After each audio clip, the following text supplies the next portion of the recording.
Hello. How's it going? Doing something else today? Out of schedule, stream, and something special, something that we don't do here normally. Yeah, we're gonna do some personality tests because I want to. Yeah, that's the reason. I took a bit longer because my throat was, I don't know, doing some weird ass shit, so I had to figure that shit out. So, hello. How's it going? Hope you're doing well. Yeah, so I have a personality test prepared that is not the normal one that everyone knows, but one that's a bit more detailed. So I guess I'll just keep the music playing, but very, very quietly. And yeah, let's get into it. How about that? So, whoosh, we got this test right here.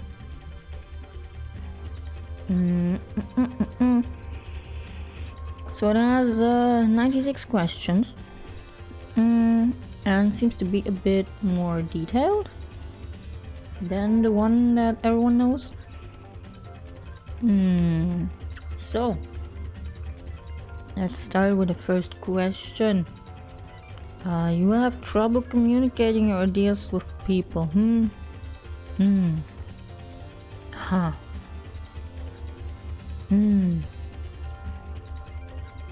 I don't know. Maybe?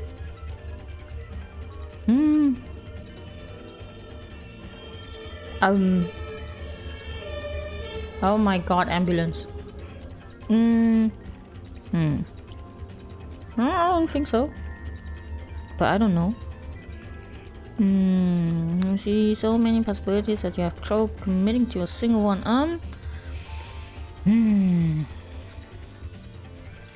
Not most of the time, no. Sometimes, yes.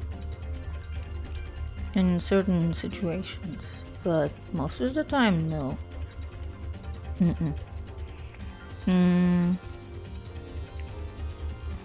Yeah, I'll also go for that option.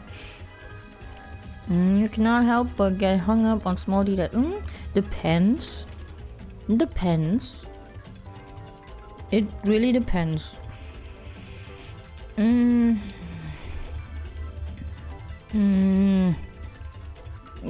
Kinda. You often feel awkward and aimless during leisure time. Yeah, kind of. A little bit. It depends. I mean, I can have some gaming session where I have a certain goal, or maybe don't have a certain goal, and feel good about it. But sometimes it does feel a bit aimless. Yeah, true. Yeah, I'd say middle, maybe. Generally work through problems with others and involve yourself with other people to arrive at a conclusion.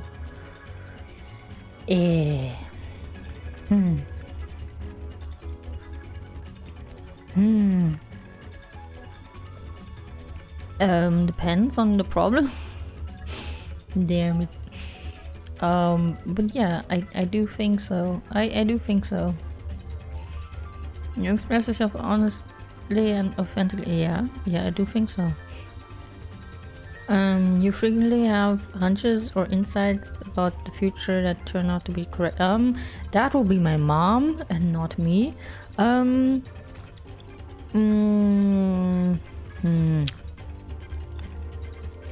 Yeah, I rarely have that, to be honest. You greatly value social harmony and often go out of your way to maintain it. Depends on how you define social harmony, to be honest. Yeah, mostly. You thrive on new and exciting experiences. Yeah, definitely, but it also depends.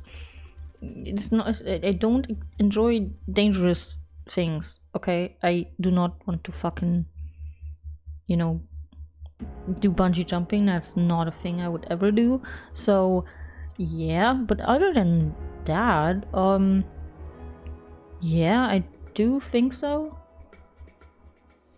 You trust hard facts and data more than anything else.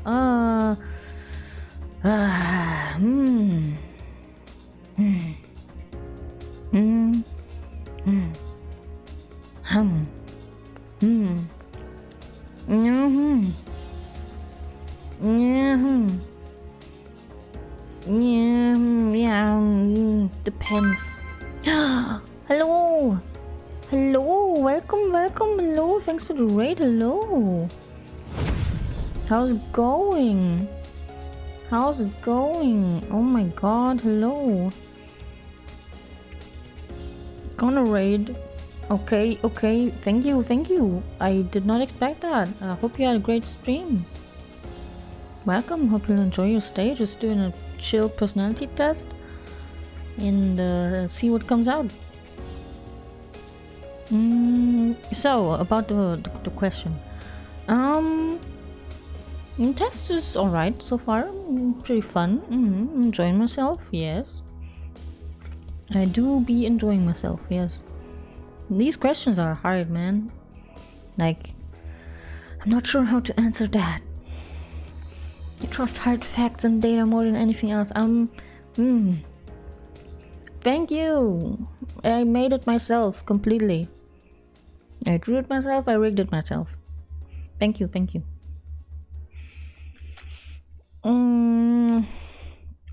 I'd say most of the time. Yes. You place a lot of value on details and past experiences.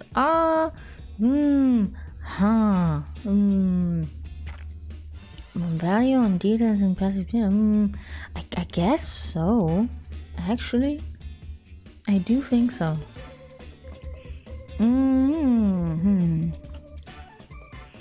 You prefer living in your dreams to living in the real world? Depends. Depends.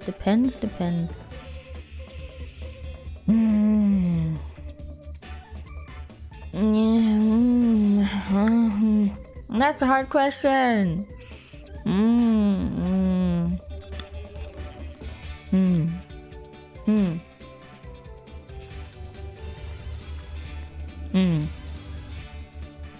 Yeah, I guess so. You're with your shy. I hope you haven't made it through and then sorry for you to care. Oh, okay. Yeah, take care. Have a great rest of the day. And thanks for the raid again.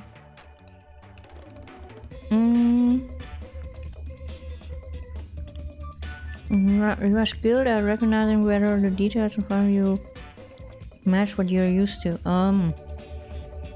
What does that mean?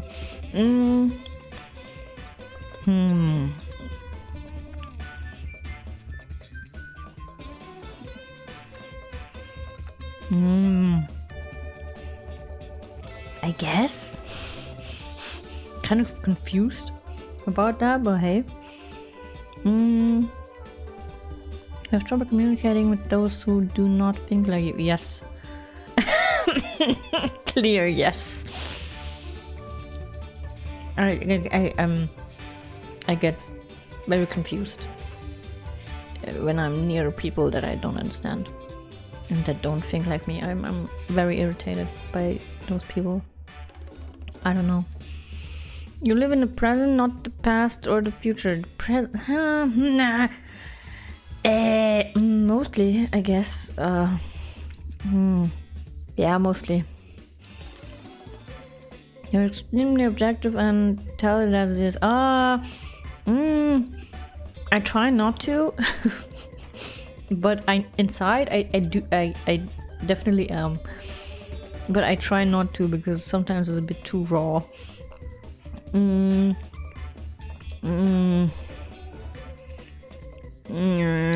Yeah. Maybe viewed as selfish or self-centered. I don't think so. I hope not. Maybe sometimes, I guess. If I have to reflect honestly, like, maybe in some cases.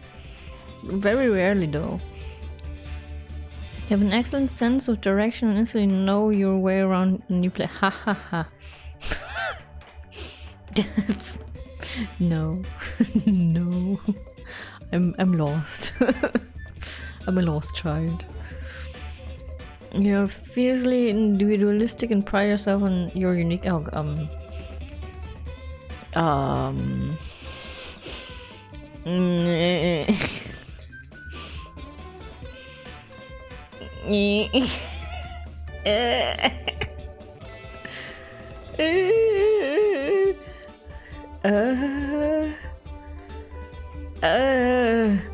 okay.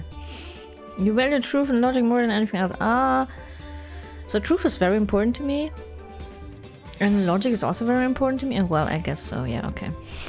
You got me there. You got me there. You may be viewed as fake or manipulative to I don't think so. I hope not. What? Huh? I'm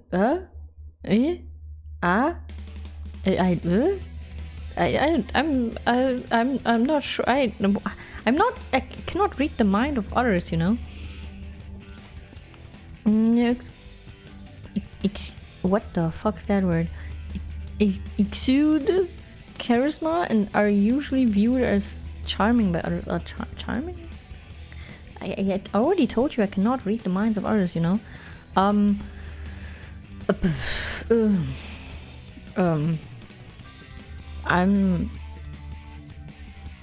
wouldn't say so, personally speaking, but I guess maybe for some people. I don't think so, but maybe, I don't know.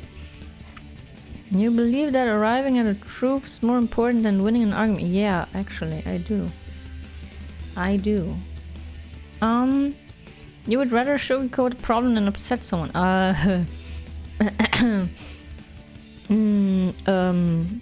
Like I said, I try not to be too direct, but sometimes, you know.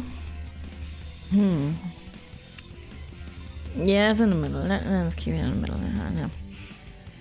You explore things in depth for purely for the sake of exploring them in depth. I don't know. I don't think so. You may be viewed as meddling and controlling to others. I hope not. I really do hope not. But maybe. I hope not.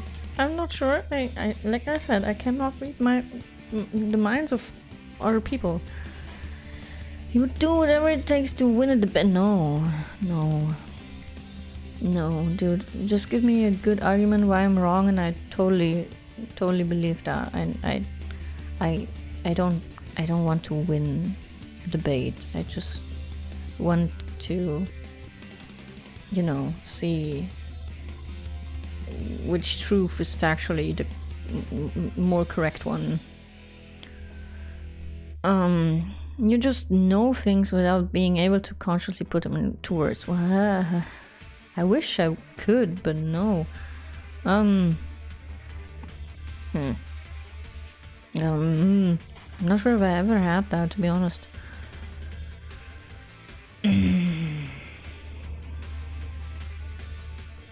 Maybe sometimes. You streamline existing systems for the sake of efficiency and productivity. Actually, yeah. I try to. You're hesitant to strictly conform to yes. It depends on how you define social roles, to be honest. But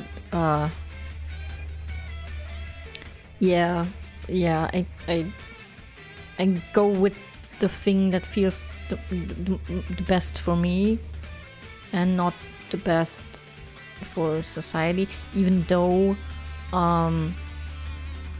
you know, my way of doing things is mostly the socially correct way. So yeah,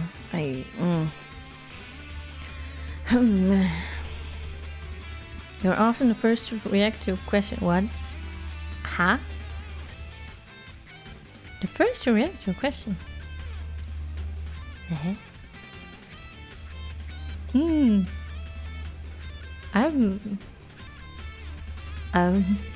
Maybe? I'm not sure. The first to react to a question? I mean, I do like questions, and I do like answering them, but not really sure if I would react first. Well, I'm not sure. I'm not sure. Maybe, I guess. We have an eye for aesthetics and enjoy the finer things in life. I guess so. I guess so. You are drawn to the new novel and the original. Oh, hello. Thank you for the follow. Thank you. Oh. Well, damn.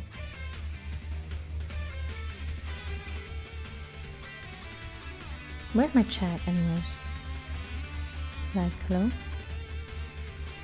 Where's my chat? Hello? Are you here? Yeah, you're supposed to be here, but sometimes you're a bit like you didn't load properly. Stupid. Now it should work. So you're drawn to the new novel and original. I think so. Yeah, actually, I do think so. You're a risk taker. Yeah, definitely not. Definitely not. It depends though. If it's a risk that is harmless and, you know, it's not that big of a risk, then maybe, but most of the time, no. Start many different projects, but you finish few. I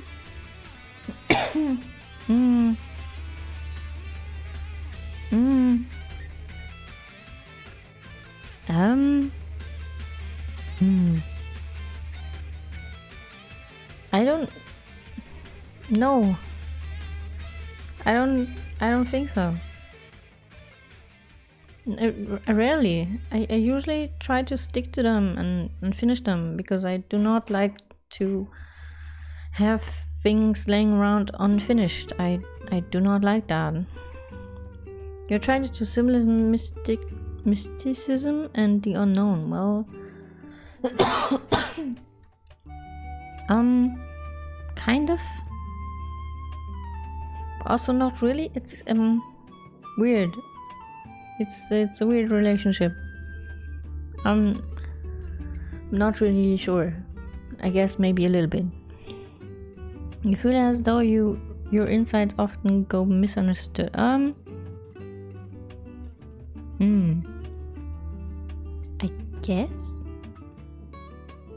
I guess. You live in the here and now. Didn't we have that before? Mostly. I try to. You work through problems by yourself and detach yourself from other people to arrive at a conclusion. It depends on the problems, to be honest.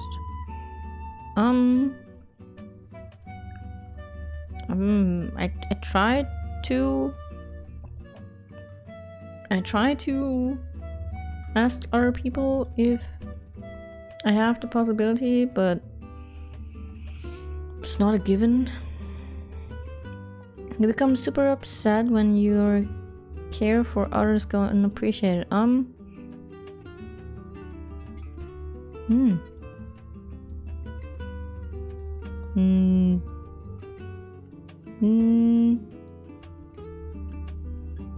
Maybe a little bit. You just like change. It depends on the change, to be honest. If it's more efficient and you know, just makes my life easier in general, then it's welcome. But if it's unnecessary and not really, you know, not really something that I like, then no. I mostly actually don't really like change, but it really depends. You consider yourself a practical and realistic person free from imagination. What the fuck? I'm literally an artist. What do you mean?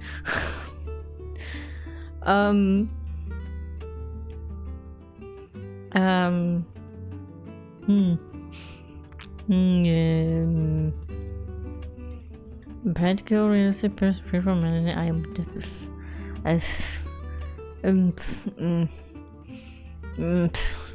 Maybe a little bit.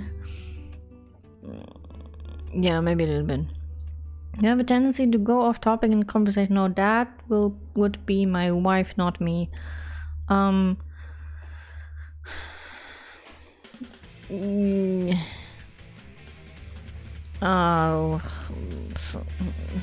try not to. Sometimes it happens, but it's very rare. You're a brainstormer. You offer a multitude of different ideas in a given situation. I try to. I actually try to. You always try to communicate tactfully with people. Yeah, like I said, I am working on it. It depends on my mood. It definitely depends on my mood. You have a strong tendency to see things as either good or bad. Yeah, that's true, actually. I cannot help it. I'm sorry. I can't help it. I really cannot. It's just ingrained in my fucking blood. I can't. It's hard. You feel a strong sense of unity when communicating with others in a group. Well, if it's a group of friends, then yeah, definitely. So I guess, yeah. You have a strict internal moral code that comes from within regardless of any external standards. Yeah, I do think so. You try to help people to the point where you begin to forget taking care of your own needs. No, actually no.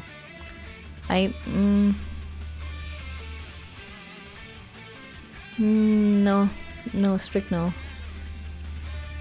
You consider yourself an organized person and take control of situations before they get out of hand. It depends. Define organized.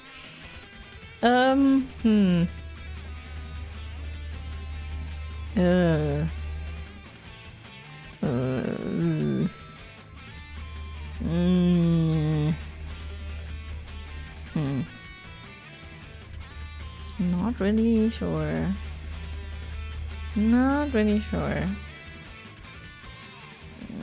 Might try to. I'm not sure if I'm organized. I guess I'm somewhere in the middle or something. You believe your presence is greatly felt in a room. Oh god, that's a good question. I don't think so.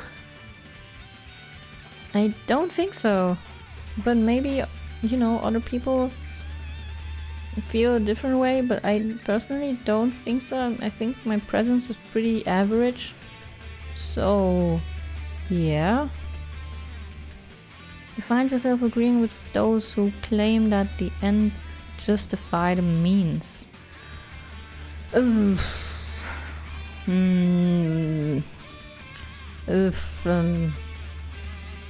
Depends.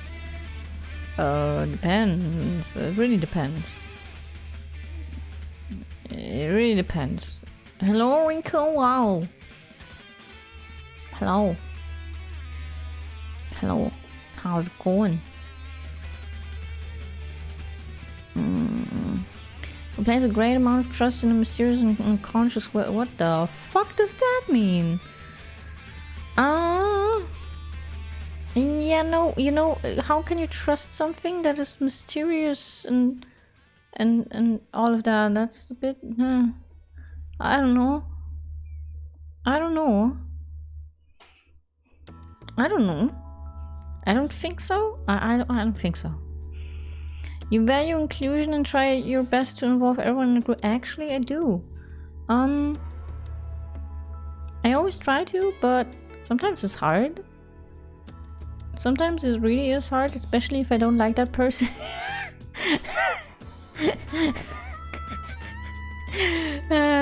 If I don't like a person, then I'm going to fucking exclude that person in every single sense. That's good to hear. That's good to hear. You like to organize things for pleasure? Yes, I do. Having things be tidy and clean and all that is really great. I love that. I'm doing great. I'm doing great. My nose is a bit stuffed today, but other than that, I'm doing good.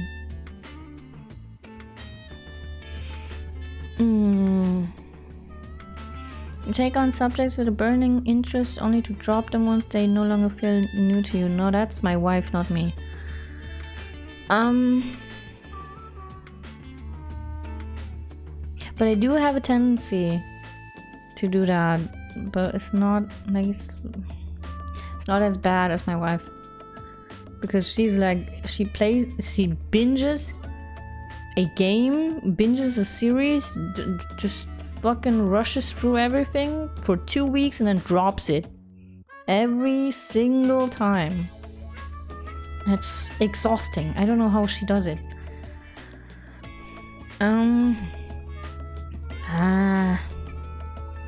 But I do have a tendency. I do have a tendency to do that. Sometimes. It is very weird though.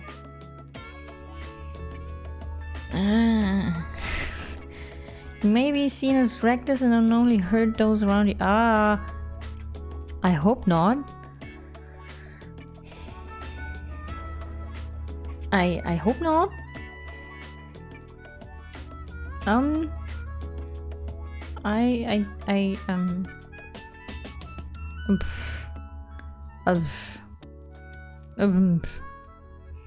You imagine things that aren't directly connected to a real world. Imagine things that aren't directly connected to a real. What do you mean? Ghosts? Do you mean demons? Do you mean, you know, weird shit that can hardly be explained? Maybe.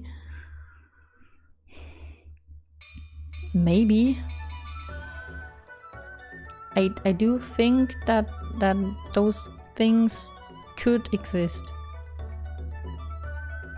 I'm not completely denying their existence. I think that there's a possibility that those things exist. You are drawn toward the abstract and often obsess over meanings.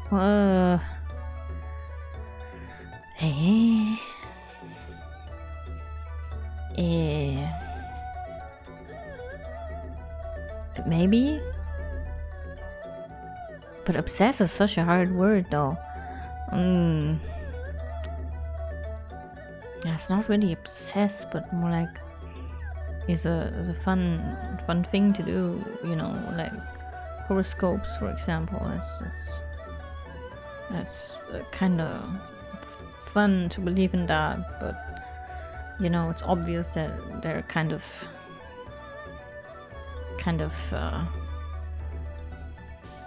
you know, a bit wishy-washy.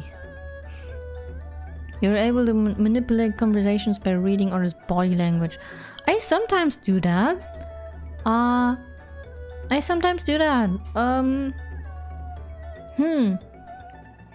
Yeah, Yeah, I do sometimes do that. Yeah, I tend to do that. Yeah, that's true.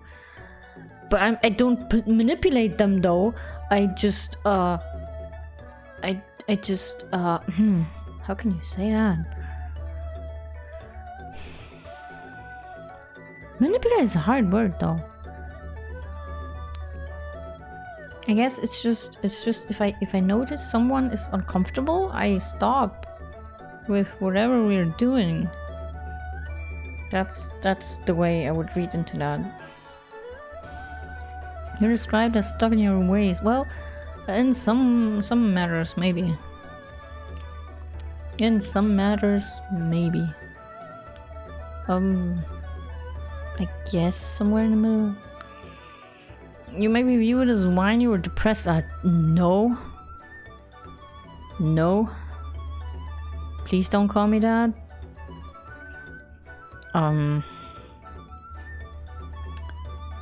No. Strong disagree. You see the world as a bundle of possibilities. Yes, don't even fucking try to finish that sentence. Don't even try to finish that sentence. All of the yes. Yes, big yes. All of the yes. You rely only on past experience to guide yourself through the present. No.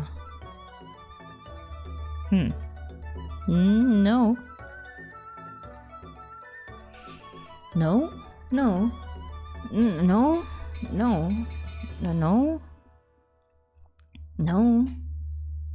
No. No. No. You understand the concept by logically recognizing and drawing patterns between different already known concepts.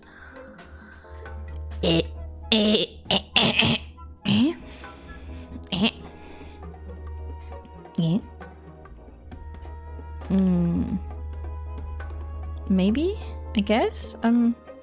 It's a bit abstract. I would need an example, but I guess I know what you mean. You tend to express sympathy only after you empathize with someone.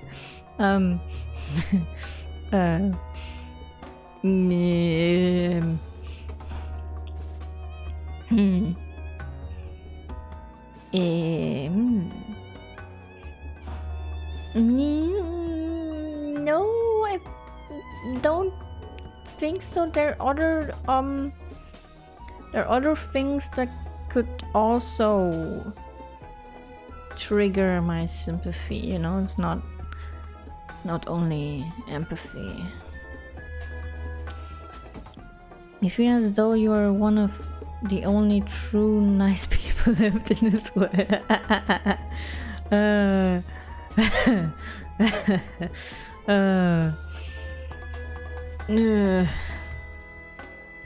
That's a hard question. I don't think so. I may have thought so for a while, but I don't think so anymore. No. You're an excellent problem solver and have an incredible ability to analyze things in depth. Yeah, I don't think so. Nah. See the big picture and see details. I try to. I try to. You sometimes fail to adapt to new data because it's not consistent with your personal understanding of an idea.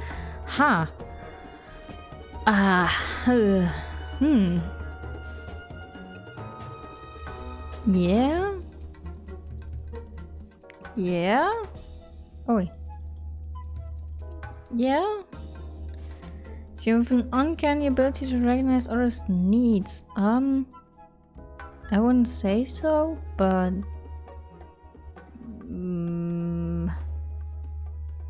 I try to. You rely on external sources to support your argument. Yes. Yes. I do. I cannot argument without any facts. I'm a bit lost when it comes to arguments. You are unnerved by uncertainty and the unknown. I wouldn't say so.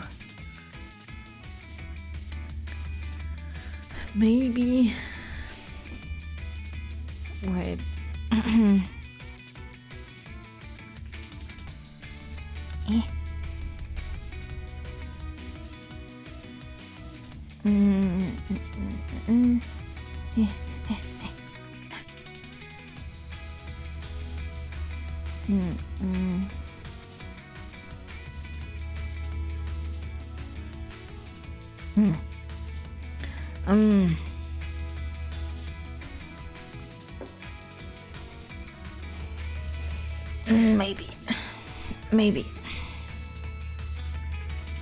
Maybe. You may be described as ditzy or scatterbrained. No, that's my wife you're describing here. I'm very rarely a scatterbrain, to be honest. Stay true to yourself. Yeah, I try to. I really do. You're blunt and straight to the point in communication. Like I said, I try not to because sometimes it's a bit too much. It's a bit too much. But most of the times I am, yeah. Fake people bother you, definitely. You easily sympathize with other struggles. Depends. But I do most of the time. You would question anything. You know, if it's something scientifically proven, then I'm not gonna question it. I'm not gonna question it. I trust science. I trust science in a very deep way, actually.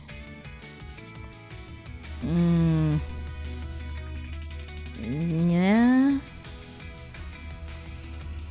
You follow a consistent routine. What the fuck do you mean by routine? Have you seen my fucking eye bags? But I try to. I try to. I do try to, but sometimes it does not work. You can easily think of something random to say. What the fuck does that mean? That could mean anything. What do you mean? What do you mean? What do you mean? I guess, but what? I need an example. You become stubborn and resolute in face of opposition when it comes to your personal beliefs.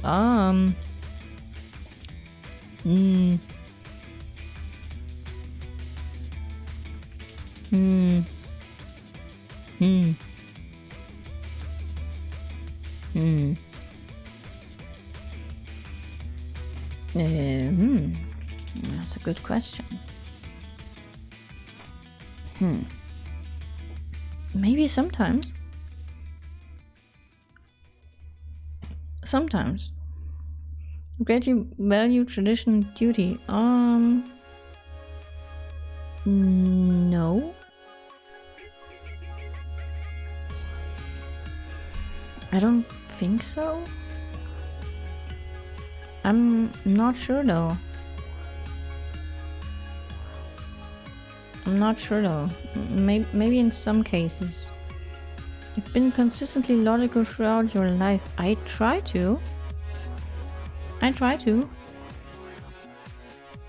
Do you relate present experiences back to past experiences? I tend to do that, yes. Generally, you would prefer a solution be throughout before putting it into action. Yeah, actually, I do.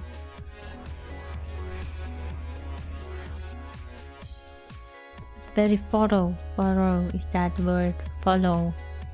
Fucking learn to read. You often arrive at conclusions that seem to come out of nowhere. You relate to realizing answers. Okay. Okay. Huh. Okay.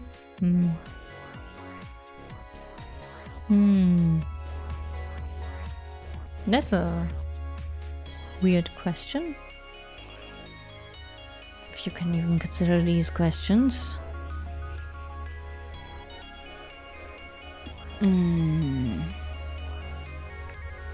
Not quite sure what you mean, to be honest. You often use analogies and similes to communicate new ideas. Yeah, but I have that because I do that because of my mom. My mom always did that. Always did that. So I had to. I kind of learned that from her. You come up with internal logical frameworks, theories, and systems to describe the world around you. What the fuck? I'm not that logical, you know.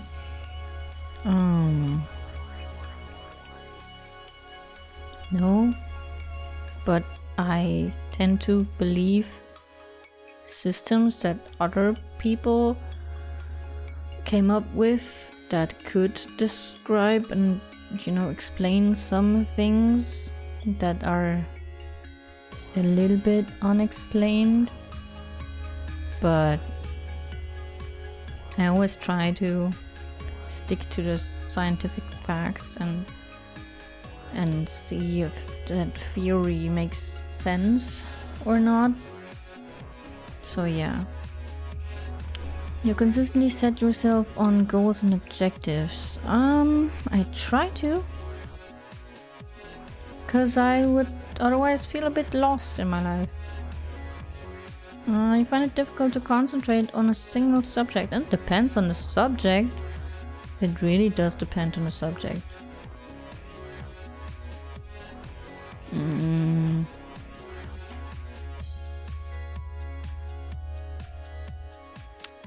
I do get distracted often if the subject doesn't interest me enough.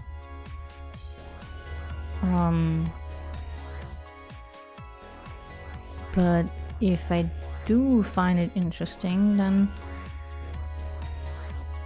I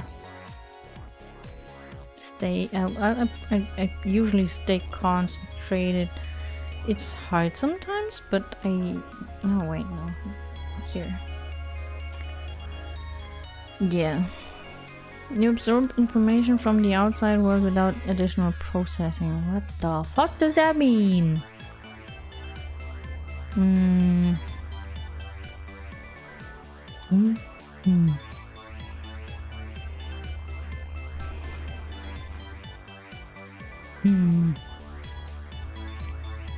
I don't think so. You easily recognize internal bodily sensations and act to suit your body's needs, bro. No. No, like most of the times I do not know what the fuck my body is trying to tell me. You modify internal logical frameworks to account for new data, and you sometimes find yourself re-evaluating them when new data is incompatible with it. Well, I guess.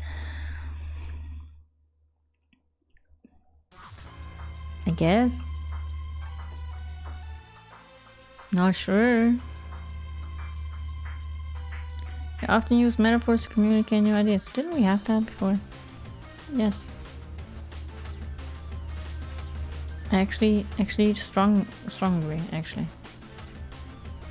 You are aware of your surroundings and aren't likely to miss something right in front of you. Most of the time. Sometimes, you know, sometimes when I open the fridge, I do not like, I'm looking for something and it's right in front of my fucking face and I just do not see it. But it's very rare. It's very rare. Okay, let me just fill that shit out and get the results in a second.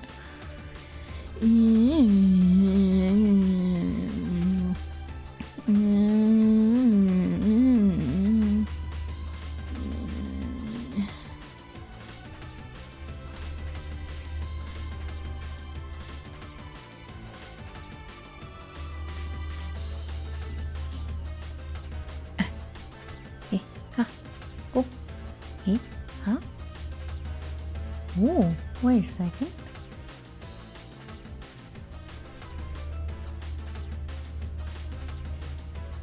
There. Uh-huh. Uh-huh. Uh-huh.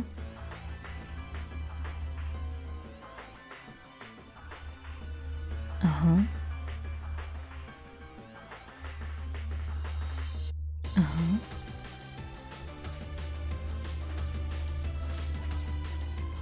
Is there anything else? Any details? Okay, maybe here. Yeah. Is that mine? Yeah, that I think that's mine. Okay. Yeah. Yeah. Yeah.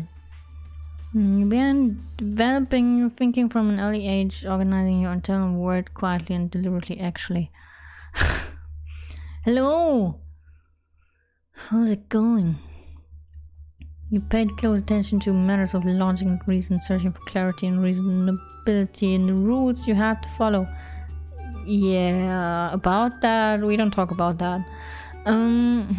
Beer? What do you mean? What do you mean, beer? Compiling to what did not make sense to you was difficult. Complying? Oh my god, I cannot read. No, fuck beer. I hate alcohol. You rarely shared your thoughts with others, but you had a select few with whom you communicated, albeit deliberately and thoughtfully, actually. Actually. Around the age of 12. Oh, okay, hold on. You're taking out ages here? Okay. You began to lose your shine as a... I'm fucking sorry, hello? And found enjoyment in activities such as collecting and classifying things, and preferred hobbies that directly involved working with your hands.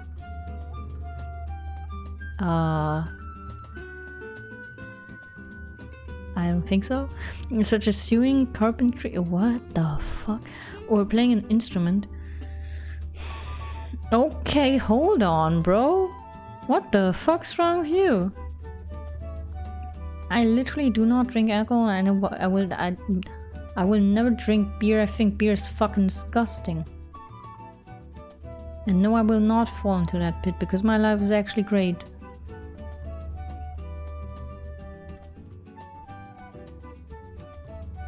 Anyways, yeah,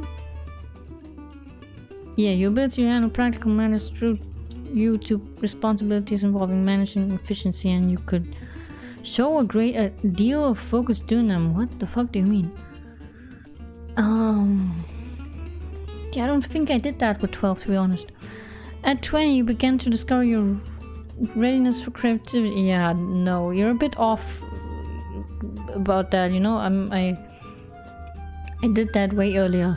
You began looking into future possibilities, sometimes even in ways that were bizarre or unconventional. You became less detail-oriented and more forgetful.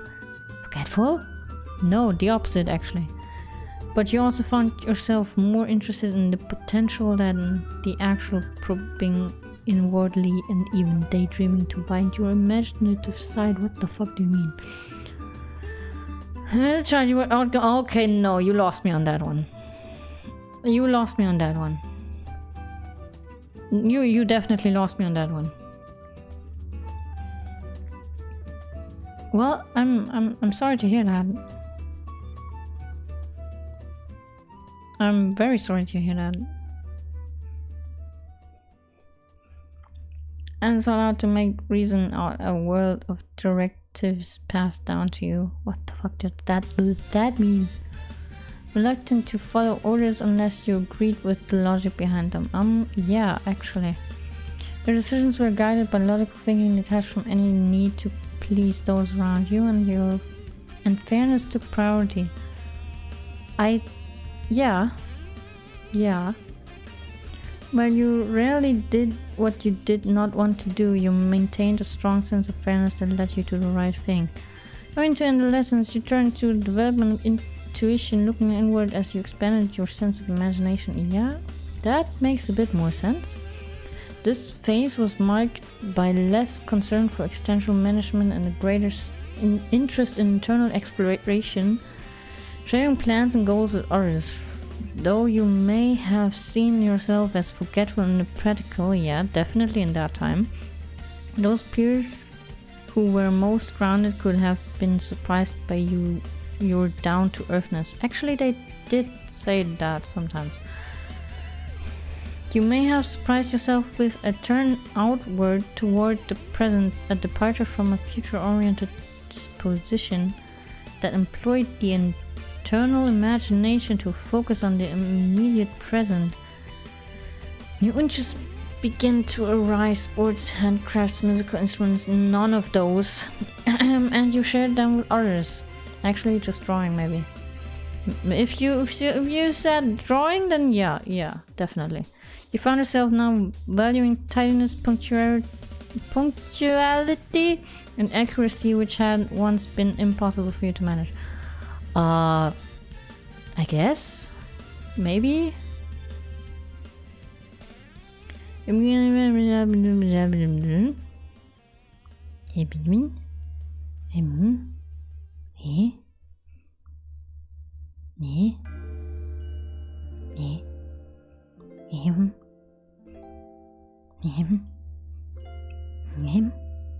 Why are they so similar? Why are they so similar? Why are they so similar?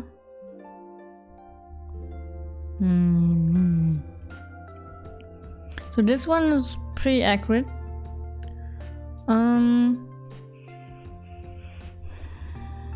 So yeah, that's the same shit. False with others, but you have to say yeah. And looking to expand your yeah. This attitude generated in a social manner as you found yourself becoming more outgoing. No, I am with 12. Yeah, indeed, a little bit. Sharing your ideas often in lively discussion. Ha ha ha ha. No. Though you're still prepared being alone, yes. You found real joy in interacting with others as you began to orient yourself toward more imaginative ways of doing things and planning out their future. Motivate the essence of things. You might have found it difficult to keep things in order, but you were able to probe for them to your own satisfaction. I'm not sure about that, but maybe. When you found excitement in discovering the sensory world, which had previously been a little interesting, this attitude was directed toward the interior as it's been in your early childhood. What? I guess? And you found yourself enjoying activities such as walking through nature, playing an instrument, or working with your hands. That is accurate. You became more aware of your image to others, and you could be conscious of what others thought of you. Yeah, I think that is more accurate. Yeah, that's true.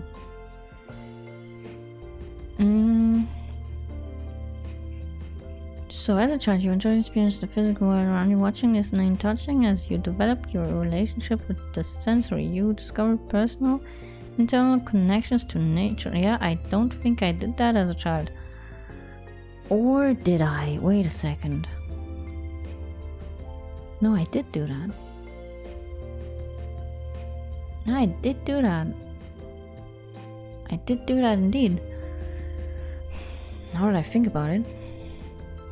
You were attentive and dependable, using your understanding of the sensory to pursue sensible interests and picking up hobbies such as physical sports. Playing instruments or working with your hands. Not really what I did. Wait a fucking second. I had a passion for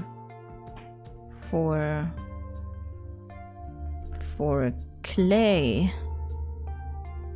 I had a passion for clay.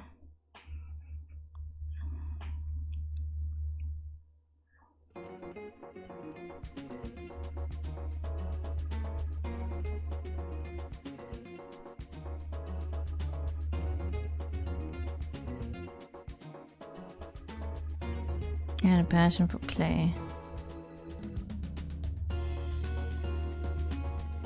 I did have that.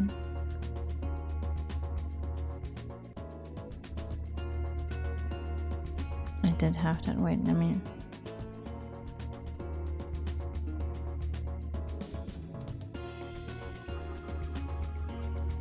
Yeah. Clay and Ned.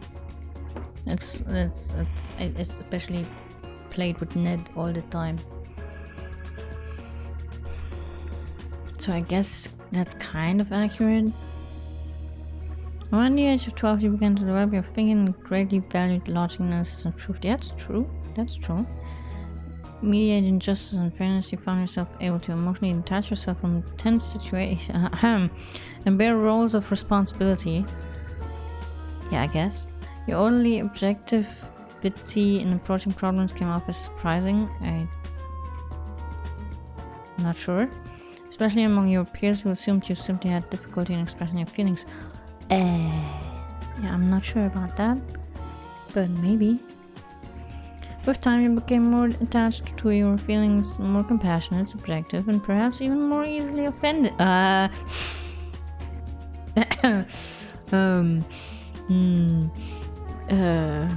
Maybe.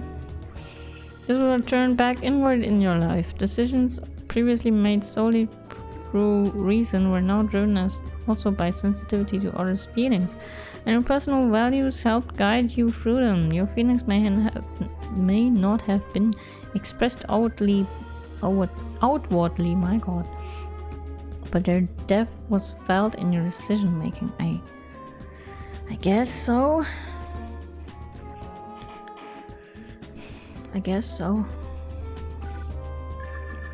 So how many of these do we have here? That's a lot of them.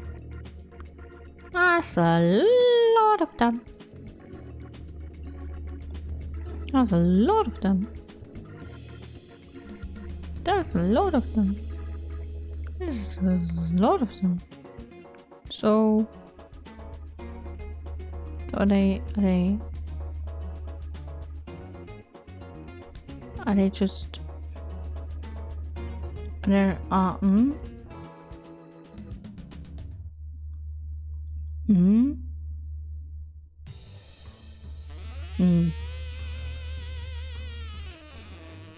So I guess I have to read all of them. I'm not sure, but some of them are pretty accurate.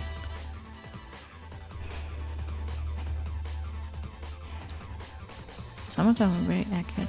This one, at 20 you experienced a new desire to become more independent, searching for autonomy as you became critical of your previous submission to others. Yes, definitely. Because this attitude emerged internally, you found it difficult to express to others how you wish to shape yourself. That's true.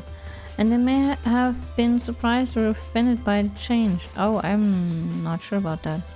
Despite perhaps feeling that this attitude had been developing poorly, you decided to hone it and allow you to eventually grow. Rather than turning to submissiveness, you wanted to grow further into your assertiveness. Yeah, actually. No, that's true.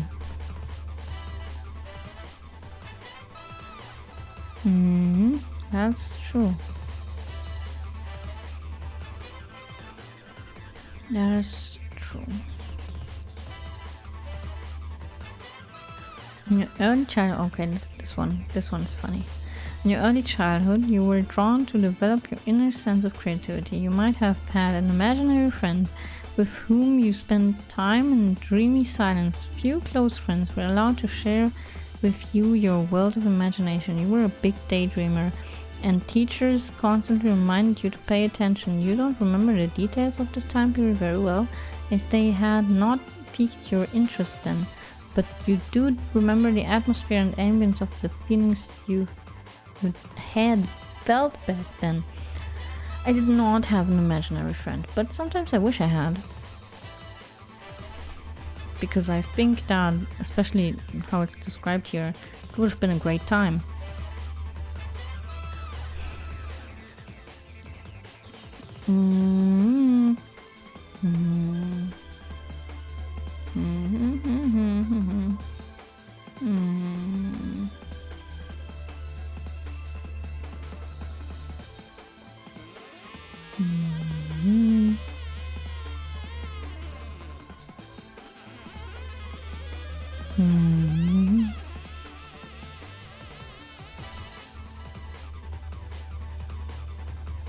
Oh, this one. Oh my god.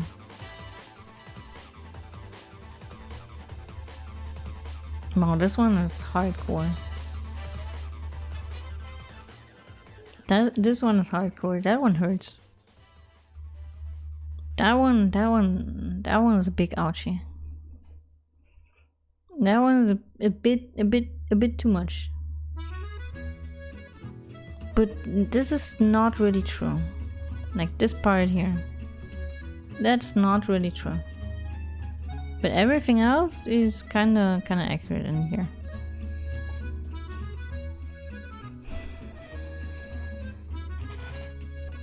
Definitely.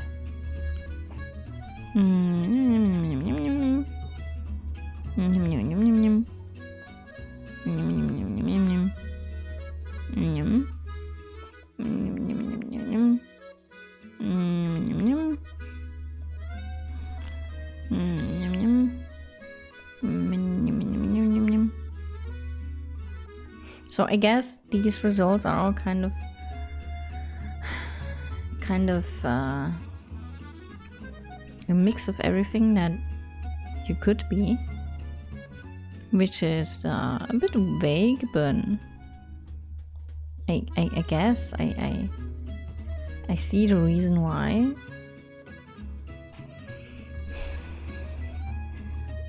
So most things that I've read until now are pretty accurate. They're pretty accurate.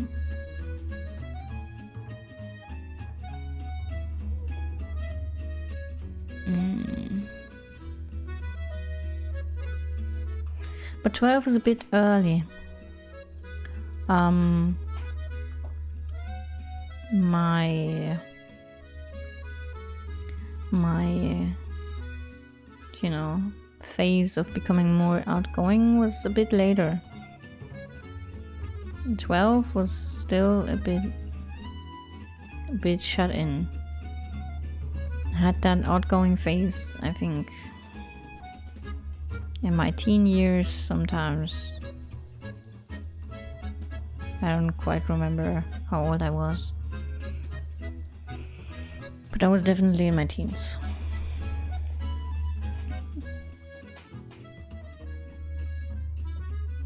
In due time, you began to look inward to protect your own interests, feeling free to deny others' demands. Those who had taken your generosity for granted may have been dismayed, and you sometimes wondered if you had become too hardened. Your attitude may have come across as harsh, but this turn inward allowed you to explore your true self, discovering new lines drawn between reason and faith. You may even have kept smaller company, preferring to extend to a trusted few rather than many, yet definitely.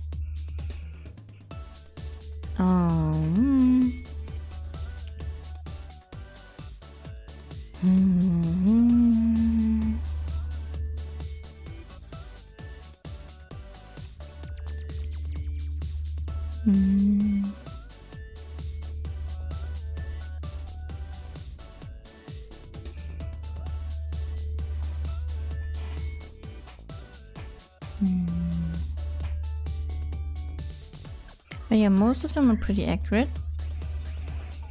And sometimes it's a mix of a few things, of, you know, one paragraph and another paragraph. Sometimes it's a mix. So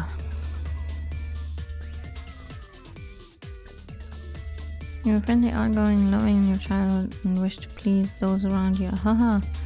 Especially authority figures such as your parents. Oh, don't go there. You showed your vulnerable and were sensitive to the needs of others, often assuming responsibility for others. Anger may have often led to self-blame, and breaking the rules may have led to shame and guilt. You primarily wished to keep everyone happy, primarily, and when not bearing the weight of responsibility, you relished in the joy of being alive. What the fuck was that mean? The fuck? Going to adolescence, you turn to the development of intuition. Looking inward as you expanded your sense of imagination, this phase was marked by less concern of fostering harmony and a greater interest in internal exploration, sharing plans and goals with others. Though you may have seen yourself as forgetful and impractical, those peers who were most grounded could have been surprised by your down-to-earthness. You may have focused less on facts, however, and more on impressions of the full picture and ambience associated with it. You now had a desire to shift away from the future and toward the present. New interests began to rise: sports, language, musical instruments, and you shared them with others. You found yourself now valuing tidiness, punctuality, and accuracy, which had once been impossible for you to manage. In the long run, however, you maintained your preference of daydreaming. Yeah, I don't know. I don't know.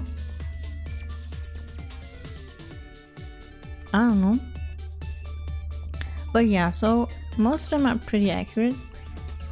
And some of them are a mix of other paragraphs together. So it's kind of everything and also nothing at the same time.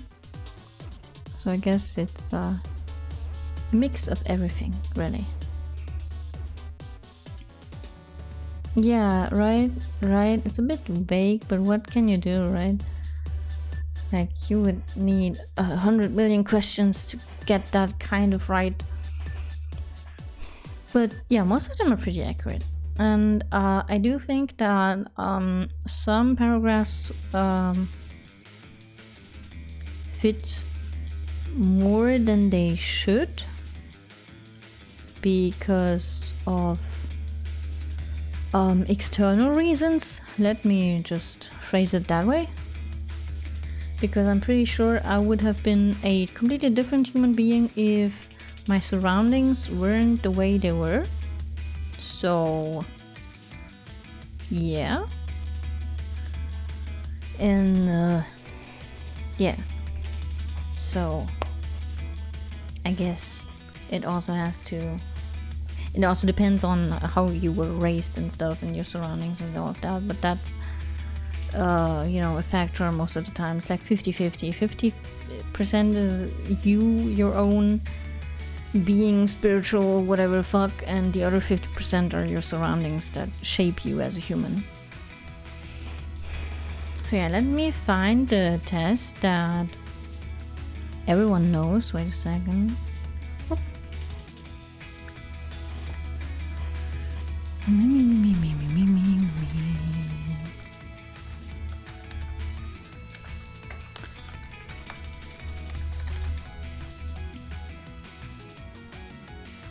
That one, right? Yeah.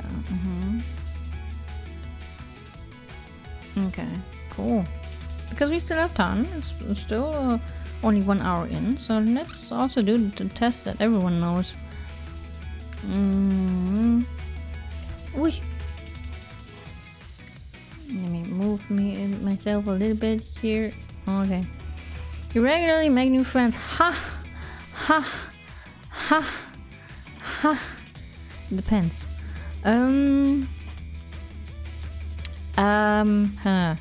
It depends. It really depends. Like, if I'm forced, I guess, to do it because I'm in, you know, a school class and stuff, then I try to be nice to everyone. And then, you know, if you're nice to people, friendships kind of shape by themselves. So yeah, so not really, but also depends on my surroundings, I guess. Yeah. Spend a lot of free time exploring various random topics that pique your interest. No. No. That depends though. Oh, damn it.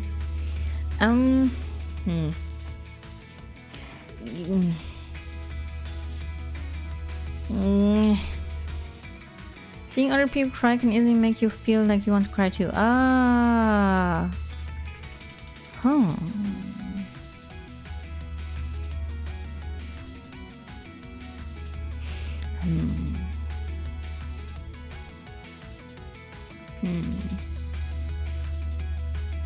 Yeah, yeah. First off, it depends on a person, and secondly, it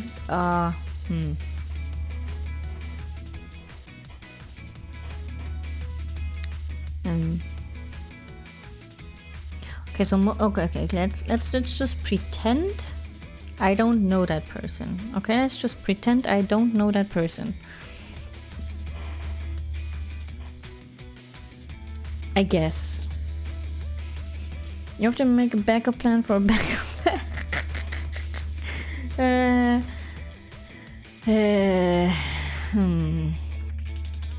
Okay, so look, I try to because I have a tendency to prefer the safest way possible, and yeah, so I try to. But most of the time these backup plans are not very detailed. They're very vague because I'm not very good at making detailed plans. So usually stay calm even under a lot of pressure.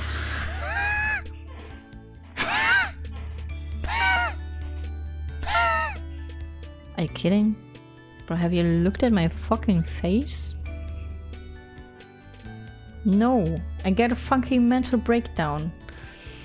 At social events, you rarely try to introduce yourself to new people and mostly talk to the ones who already know. Yeah, actually. Well, no, it's true. No, what? I'm sorry, I can't help it. You prefer to completely finish one project per start? Yes. Don't even try to fucking get me with that shit. I don't get people who start 100 billion things and never finish them. You're very sentimental. It depends, but I would say yes. I would say yeah. Well, I'm definitely sensitive. But sentimental, but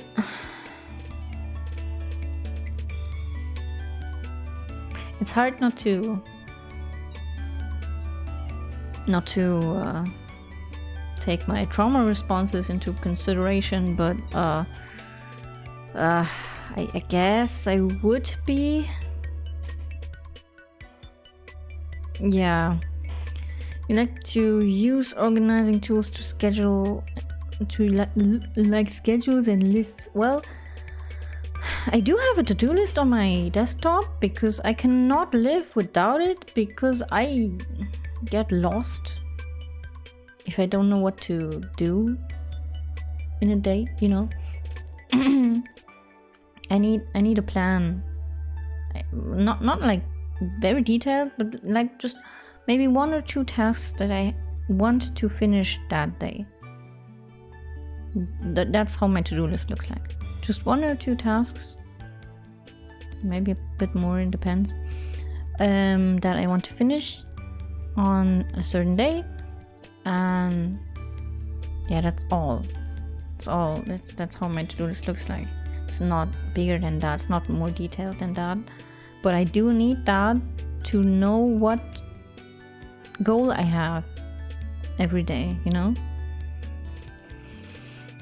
So I guess, yeah, I do, because it makes me feel more in control, I guess. Even a small mistake can cause you to doubt your overall abilities and knowledge. Okay, that's a bit dramatic, don't you think?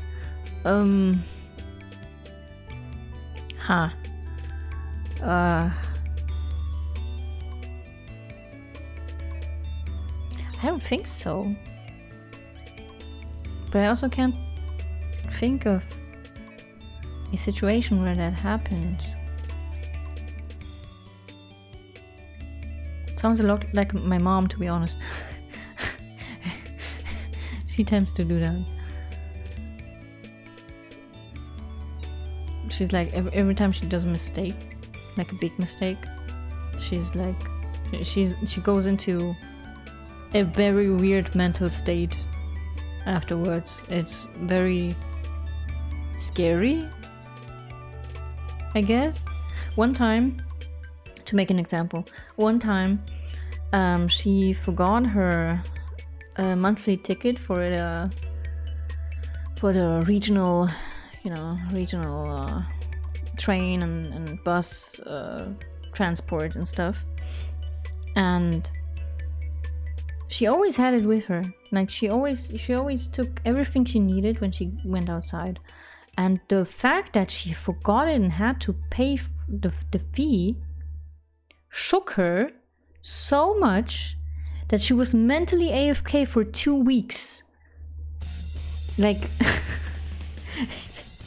she was mentally AFK for 2 weeks after that. She was not the same person. She was so hardcore mentally AFK, she forgot things, she was just not paying attention, she was not there. She was literally mentally AFK. Because that shook her so much that I'm so no, I'm definitely not like my mom in that case, but yeah,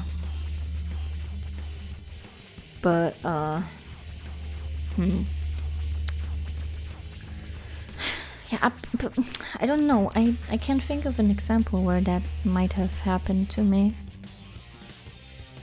but I don't think so. You feel comfortable just walking up to someone you find interesting and striking up? What the fuck? Do I look like that? Yes, you do that. Do I fucking look like that? No, definitely not. It depends, though. Damn it. It depends on if I'm around friends, because then I'm more comfortable. But I still wouldn't do that, probably. So no. You're not too interested in discussing various interpretations and analysis of creative works. I am though.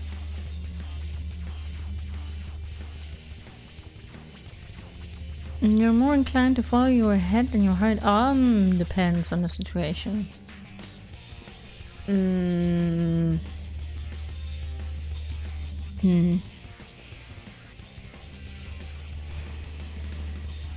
Yeah, I think I tend to listen to my head more than I listen to my heart.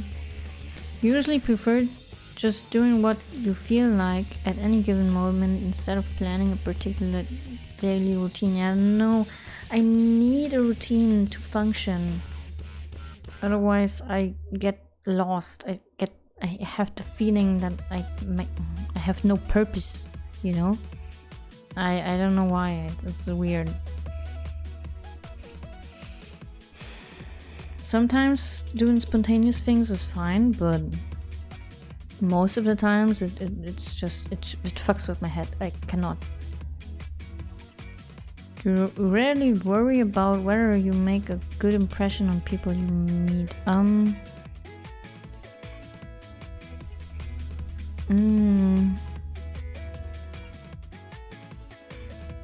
I sometimes think about that. You enjoy participating in group activities? Well, I did not for a long time, but now it's kind of fine.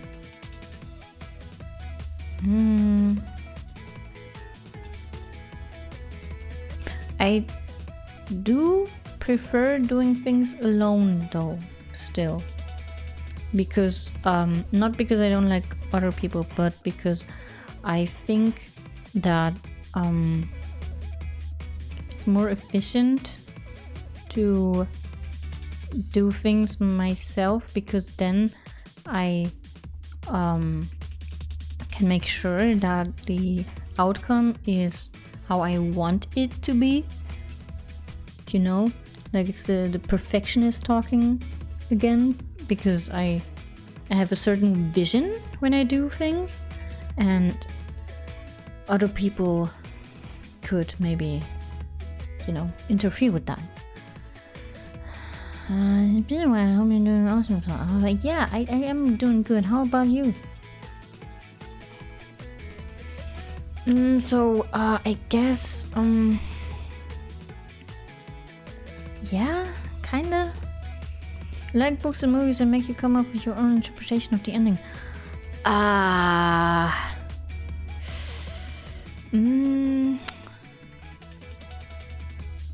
I don't know about that. How's that going?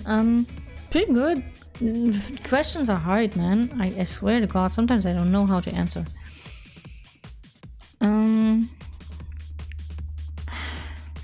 You see, the thing about endings of books or movies or whatever is that I don't like it when they're open.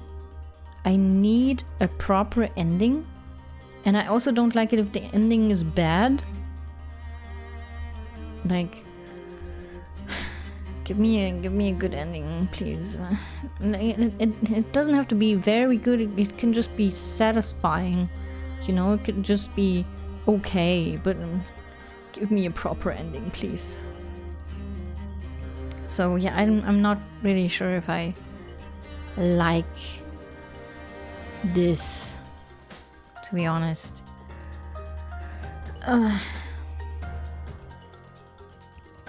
Yeah. Nah.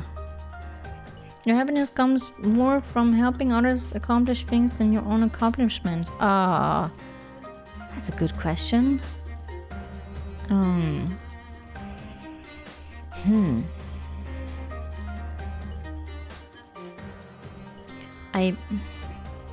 not sure, but I do think so.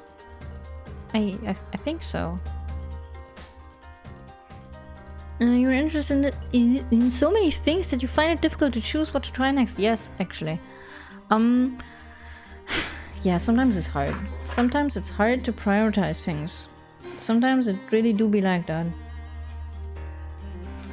Sometimes I'm like, okay, I want to draw, but I also want to make a video. I also want to stream, and I also want to listen to music, and I also want to listen to podcasts, and I also want to watch videos, and I also want to play video games, and I also want to everything at the same time, and I hate it. Jesus Christ. Yeah, so yeah, I guess so. Yeah, I guess so. You're prone to worrying that things will take a turn for the worse. Yeah, I think so. I do think so. I do worry a lot. I always call it catastrophe brain. My catastrophe brain is like, But what if things go very badly? And I'm like, what? Why would you say that? Why would you think that? What's wrong with you?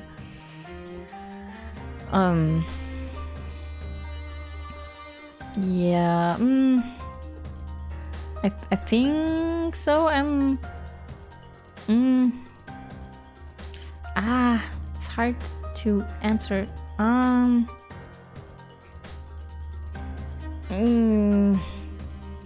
It's gone.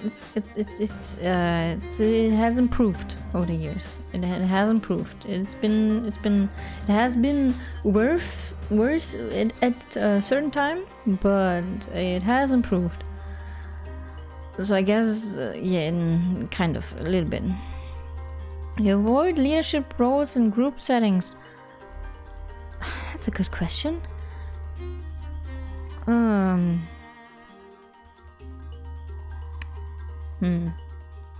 That's a good question. I don't mind being a leader, but I also don't feel very comfortable in it. I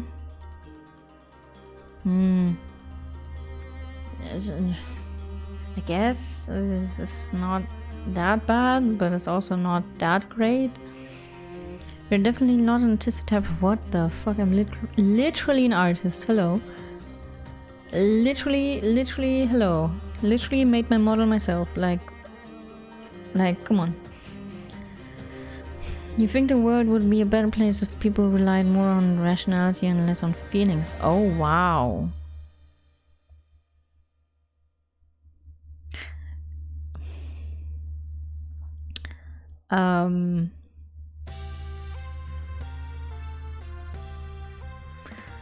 You prefer to do your chores before allowing yourself? Yes, don't even fucking.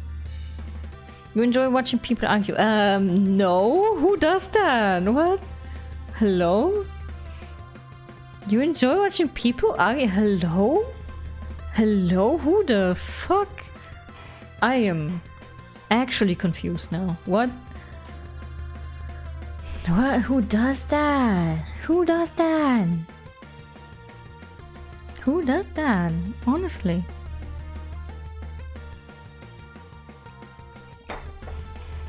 I'm actually confused. Like what do you mean? You tend to avoid drawing attention to yourself. Yeah, I'm not comfortable being in the middle of attention, but if it happens, well, then it happens, I guess.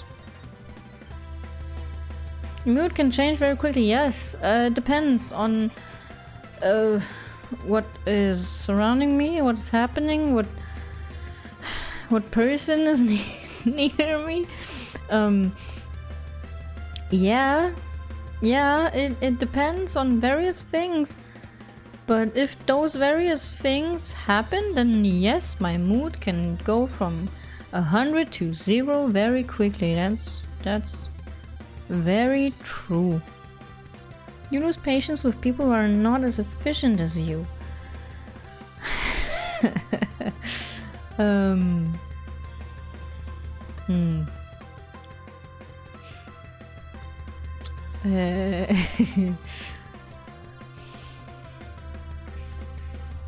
Yeah. You often end up doing things at the last possible moment. Oh no, I hate that. Oh, that's so stressful. Just thinking about it makes me fucking explode inside.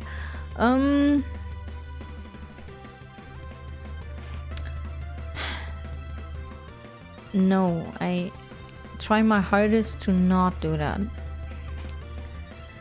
You've always been fascinated by the question of what if anything happens after death. Yeah, actually. Yeah. You usually prefer to be around others than on your own. So the thing is, I enjoy being around others, especially if I'm being around friends. If it's around people that I don't know, it's a bit different. It's a bit uncomfortable, but around friends I have a great time. But thing is that I'm an introvert and social activities drain the fucking shit out of me. So every time, let's say a guest leaves my house because we're done doing our shenanigans, I just, my fucking god, I feel so fucking dead inside. I need to at least have 5 hours on my own to fill up my battery again. Like that's so terrible. It's ugh. I wish it wouldn't be that way, but it is, sadly. So yeah, I have to disagree on that. But only slightly, because like I said, I enjoy being around others, but it just drains the fucking shit out of me. You become bored or lose interest when the discussion gets highly theoretical. No, the opposite actually. I like theorizing and it's a lot of fun.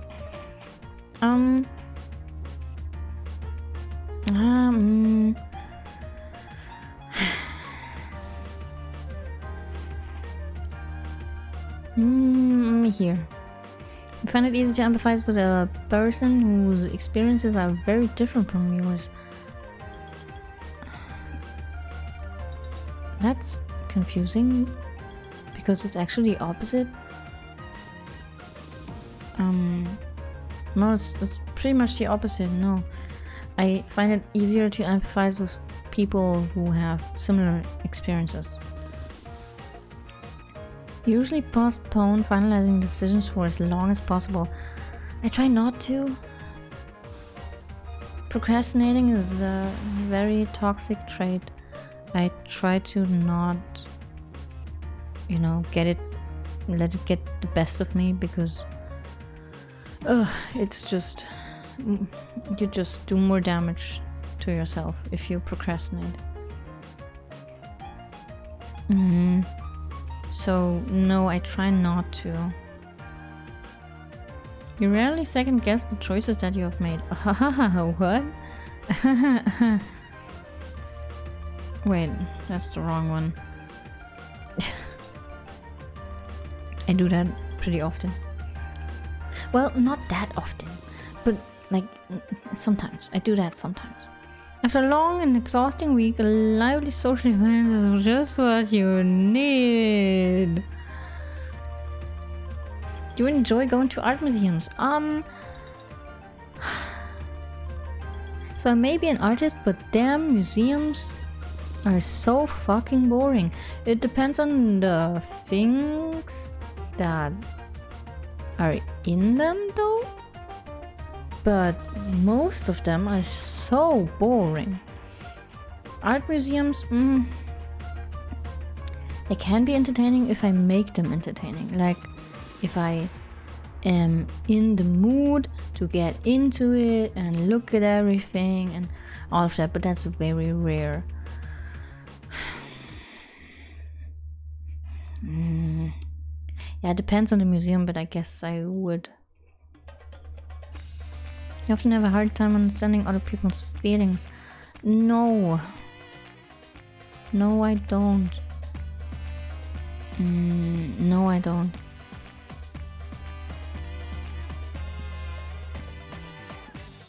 You would like to have a to-do list for each day? Yes. You rarely feel insecure? Not anymore. No, and it has been worse, definitely way worse for a long time. But now,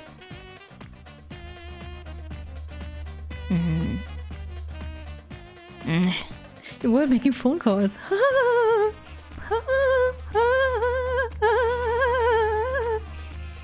You often spend a lot of time trying to understand views that are very different from your own. No. No, definitely not.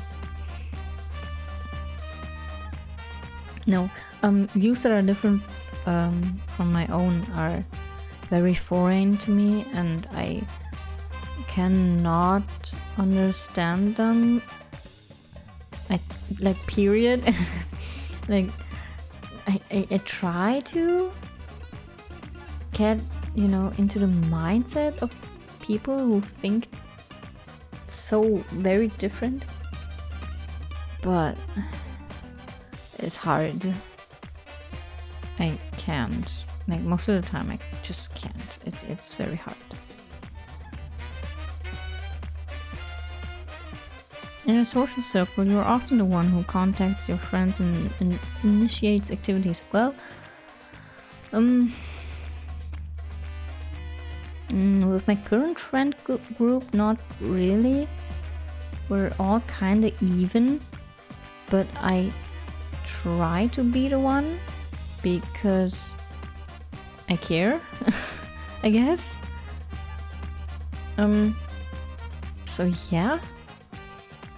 If your plans are interrupted, your top priority is to get back on track as soon as possible. Yep. You are still bothered by mistakes that you made a long time ago.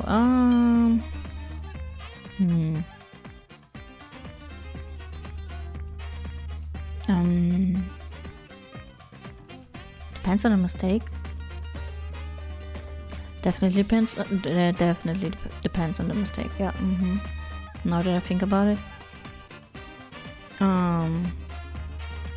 Yeah, it depends. It depends.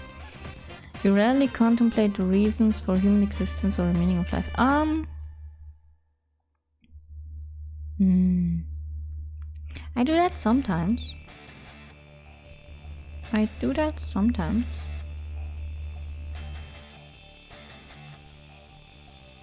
Your emotions control you more than you control them.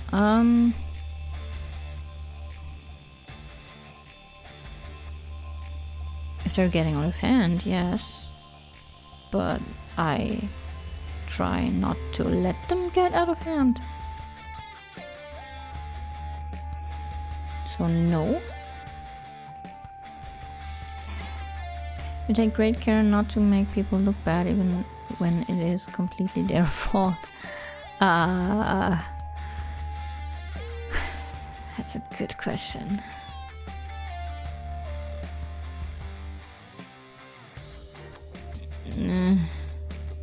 I think I tend to make excuses for other people if I like them.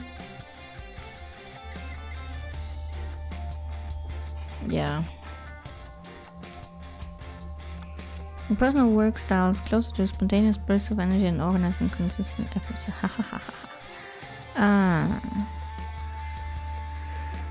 When someone thinks highly of you, you wonder how long it will take them to feel disappointed in you. Oh my god.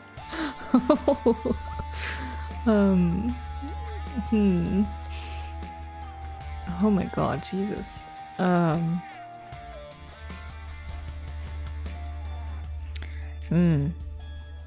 Look at this question, Riku. Look at it. It's a hardcore question. That's a hardcore question. Like, for real, for real.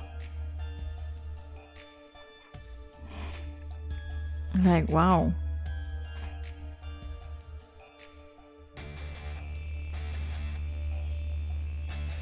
Yeah, figured.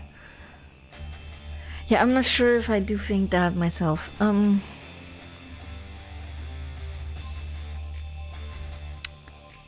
I'm not sure. I had that. I think I had that. I think I had. Yeah, I definitely had that for a long time. Definitely had that for a long time, but I don't have it anymore. Yeah, I don't have it anymore. Since my self-esteem rose because of therapy, I don't have it anymore. I just sometimes think or am scared of losing a friend because they found out something about me that they don't like.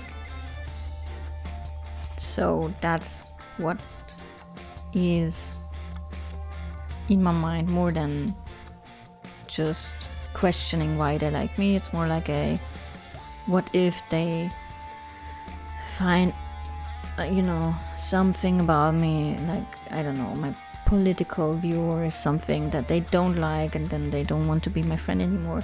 That's something I think about, but not why they like me. That's not what I think about. It's more like being scared of losing them more than a why the fuck do you like me. So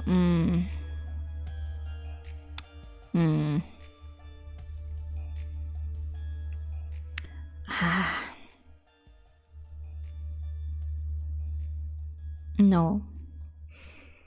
You would love a job that requires you to work alone most of the time. Yes, please.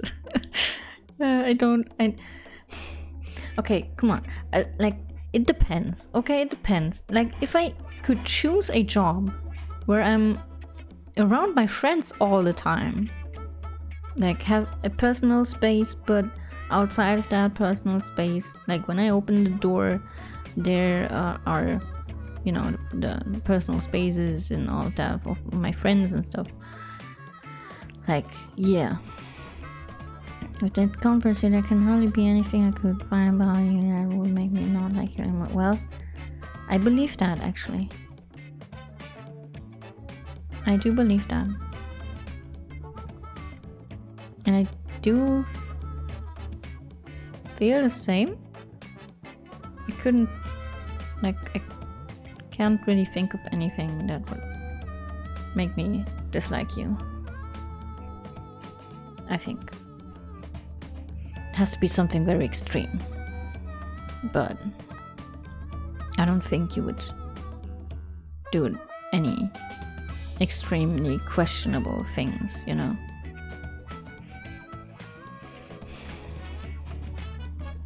Ah, stop it. I'm gonna blush.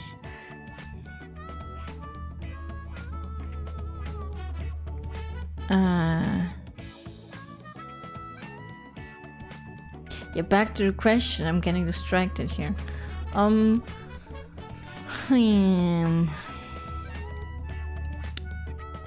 It depends. Okay, if I like the people, if I have a desk job and I like the people around my work, then it's fine.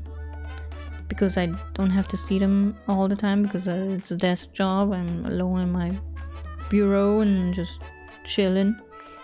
But yeah, it depends. Yeah, it depends. You believe that pondering abstract philosophical questions is a waste of time? No! It's not a waste of time.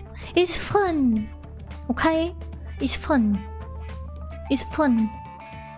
It's maybe a waste of time if you look at it from a logical standpoint. But it's fun to me because I love making theories and philosophical things and all of the what ifs, and because it's a fun thinking experiment. Okay, I have fun with that. The only job where I would work alone is when I would get my hands on a food truck, and I would go to events from time to time and give out the food alone. I made. Oh, that sounds so great. That sounds like a fucking vibe. I would totally be up for that. So no. I'm not sure if that's a hard disagree because I am actually a pretty logical thinker, but sometimes I just get lost in my theories because they're fun. You feel more drawn to places with busy, bustling atmospheres and quiet, intimate space. Bro!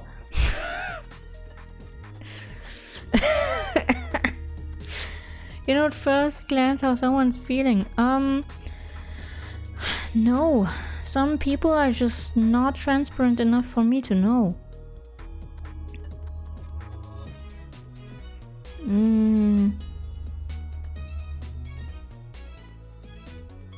Yeah, no,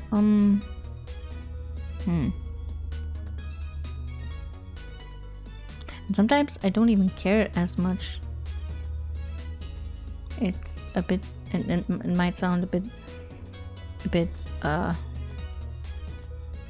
you know, mean, but sometimes I'm just not in the mood to care. Like, I'm trying to have a good time here, and you're coming in here with that mood, and I certainly do not care. So, like, yeah, sometimes.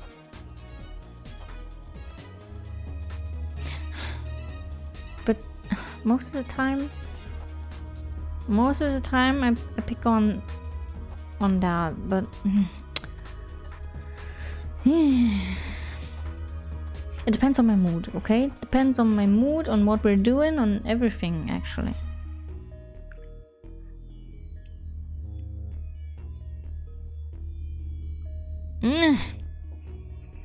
You often feel overwhelmed.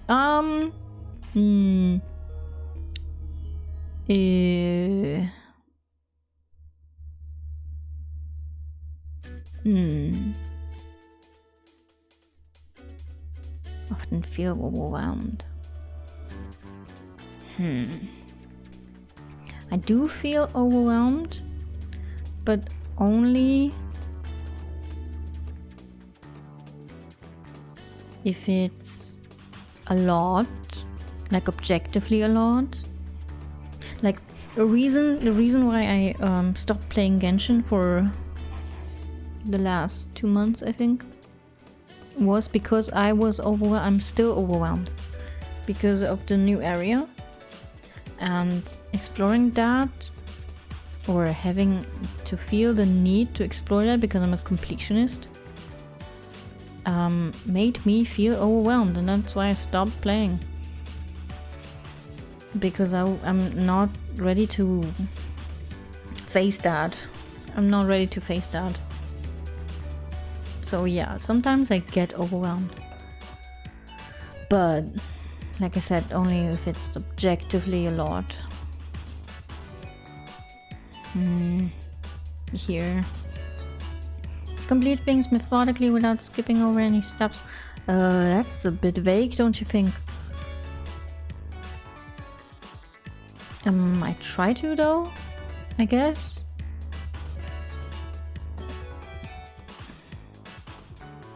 You're very intrigued by things labeled as controversial. Ah. Right now I'm just not in the mood to play anything except your real message, because a lot of stuff distracts my need to do something down pretty hard. Yeah.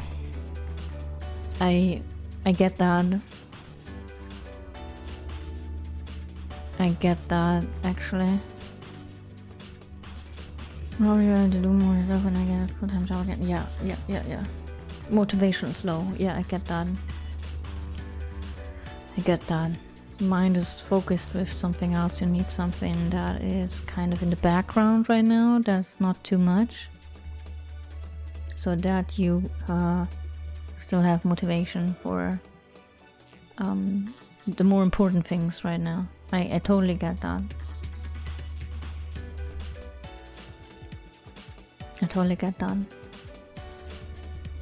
I also have this kind of fixation of if something big is happening, like for example when I moved into my new apartment, I was so fixated on getting everything where it's supposed to be, and you know, unboxing everything and putting everything where it has to go and all of that, and cleaning everything and all of that, and like, you know, the usual stuff that you have to do when you move. I get so fixated on that I literally cannot do anything else until that thing is done. And I'm sitting on my desk, even though I have like 3 boxes behind me, I just cannot. I have to do the fucking shit before I can relax. my brain just won't let me fucking sleep. It's like, when are we unboxing? When are we unboxing? When are we unboxing? I want to unbox things. Can we unbox things? Please, I want to put them into their places. Please, I need to. Please let me do that. Then my brain is that like that all like non-stop. It does not shut the fuck up until I did that thing. It's insane, really.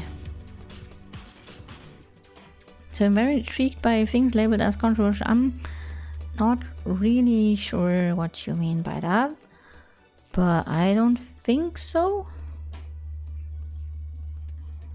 You would pass along a good opportunity if you thought someone else needed it more. Oh wow.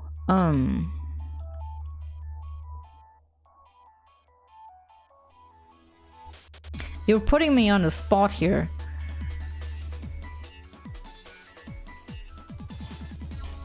Controversial things are different to most people, I think. Yeah, it's true. That's true. That's true.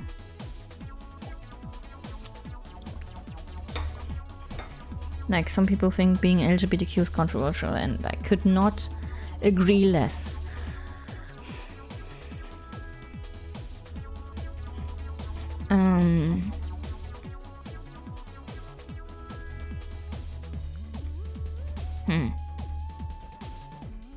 That's such a good question. Damn it. I don't know. I honestly don't know. It depends. It depends on the person. Yeah, it depends on the person. Like if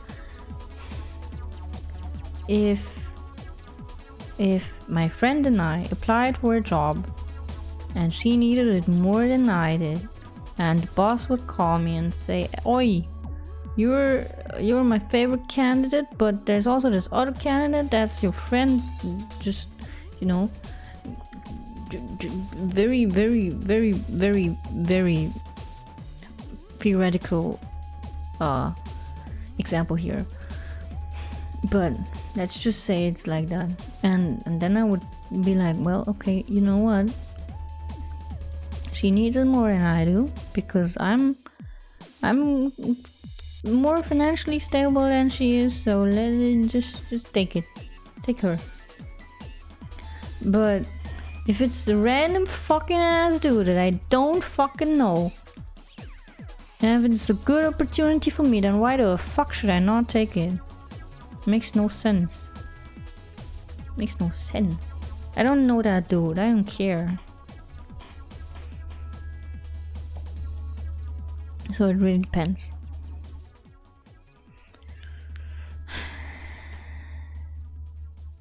You struggle with deadlines. Oh, I hate deadlines. I hate deadlines. They stress me out. They stress me the fuck out. But I don't struggle with them because I always try to keep deadlines or finish things before deadlines, because I am fucking so distressed by them that I die.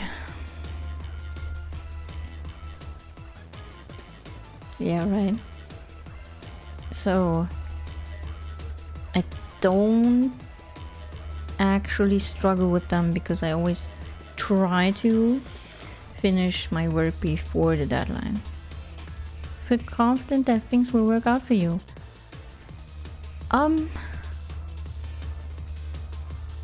You know, some of these questions let me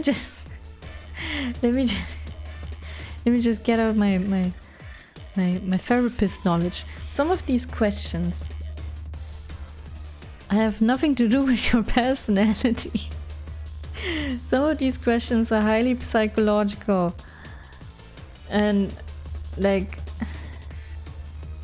you know, some people that suffer from mental illnesses like depression, will probably say no to this.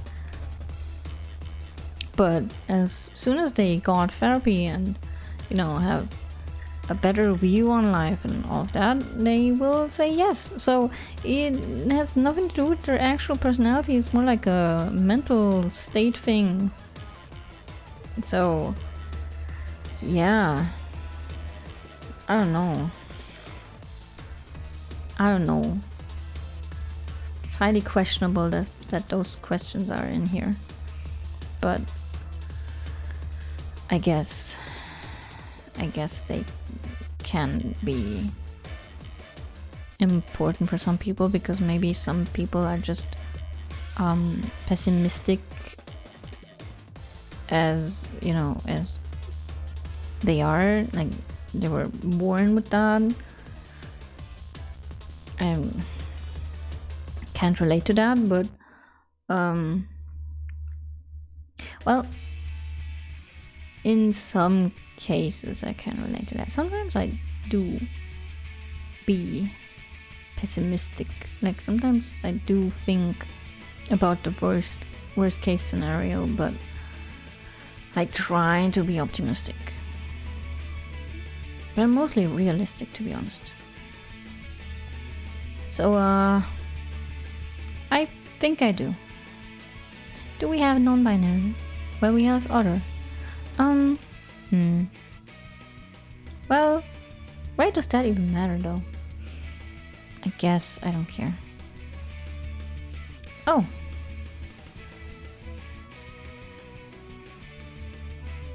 Huh. I'm not sure if I had that before, because I did this test years ago.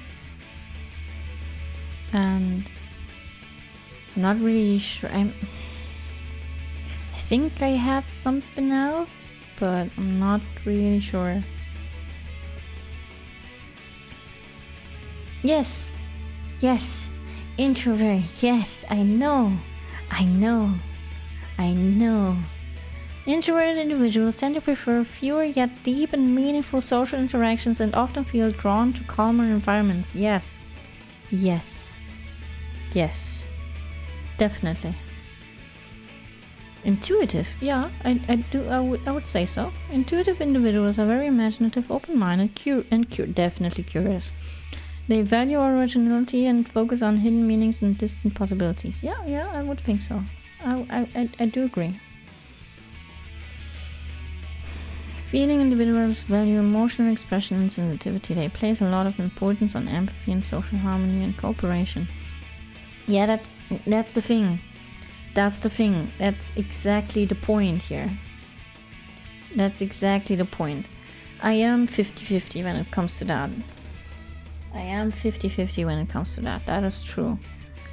Because I do need my social harmony, because otherwise I do not function. And I'm very empathetic in some cases. Some cases I could not care less, but in most cases I am very empathetic, and I just want peace. I really just want peace around the world. Please stop the fight, stop the war, stop arguing, just stop that. And but I'm also very analytical. I also really want to, think everything through and see the things as they actually are, and scientifically and all of that. And I want to, make sure that everything goes up through plan and stuff. And it's a 50-50. It is indeed a 50-50. Judging. Oh god, what does that mean? Judging individuals are decisive, thorough, and highly organized. They value clarity, predictability, and closure, preferring structure and planning to spontaneity. Can't fucking read. Yeah, that's true. I need my plans.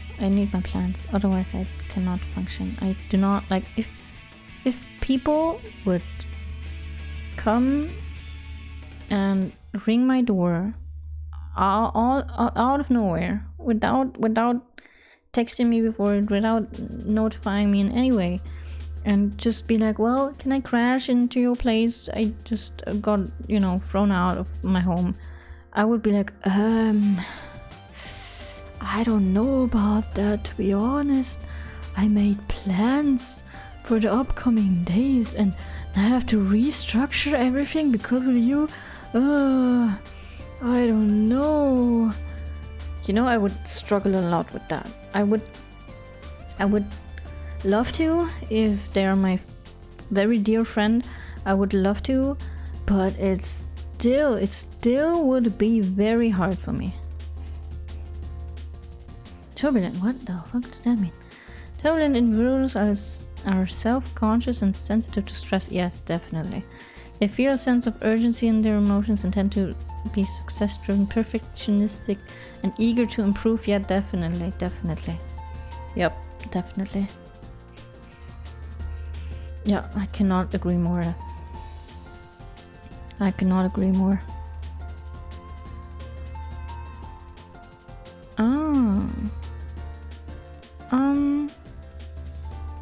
No, it's fine. Look at that. Pretty. Treat people as if they were what they ought to be, and you help them to become what they are capable of being. Wow, that's inspiring. Wow, that's inspiring. It was fucking good. Of course it was. Of course it fucking was. For fuck's sake. What a visionary.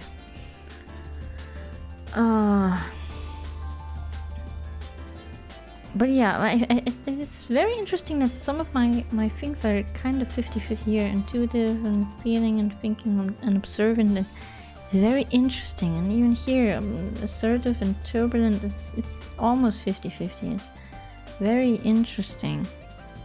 It's very interesting. The only thing that's very, you know, clear is that I'm an introvert, and it's so fascinating. Advocates may be the rarest personality type of all. Oh, I'm special! But they certainly leave their mark on the world. Realistic and I cannot read today, I'm sorry. They aren't content to coast through life. They want to stand up and make a difference. For advocate personalities, success doesn't come from money or status, but from seeking fulfillment. Yes. Helping others. Yes. And being a force for good in the world. Yes. I don't fucking care about money. I could not care less about money. I definitely do not care about status. Like, status is for me fucking dirt. I do not care. I just want to see people happy. And make myself happy. While they have lofty goals and ambitions, advocates shouldn't be mistaken for idle dreamers. People with this personality type care about integrity, and they're rarely satisfied until they've done what they know to be right. Yeah, true. Conscientious to the core, they move through life with a clear sense of their values, and they aim never to lose sight of what truly matters. Not according to other people or society at large, but according to their own wisdom and intuition. Yes, definitely. It would not make me happy, it would just help me to solve a lot of problems and give me a chance to make me happy by other means. Yeah, true. Or make other people happy that you want to make happy. Because it's a sad fact that for most things you need money. For most things that make people happy, you need money. Like, I haven't been to Italy for, I think, how many years? 10 years? More than 10 years. And it breaks my fucking heart. I want to go there so badly. It literally breaks my fucking heart. But I cannot because I do not have the money. So, yeah. That's one example of sometimes you need money to be happy.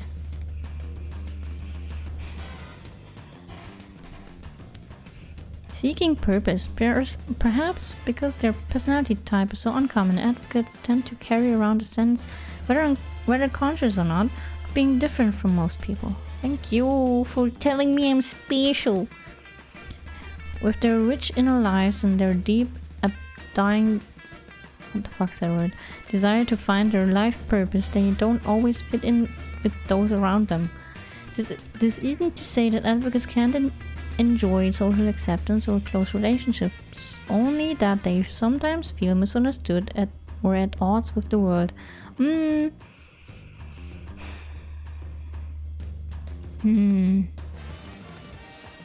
I agree with that?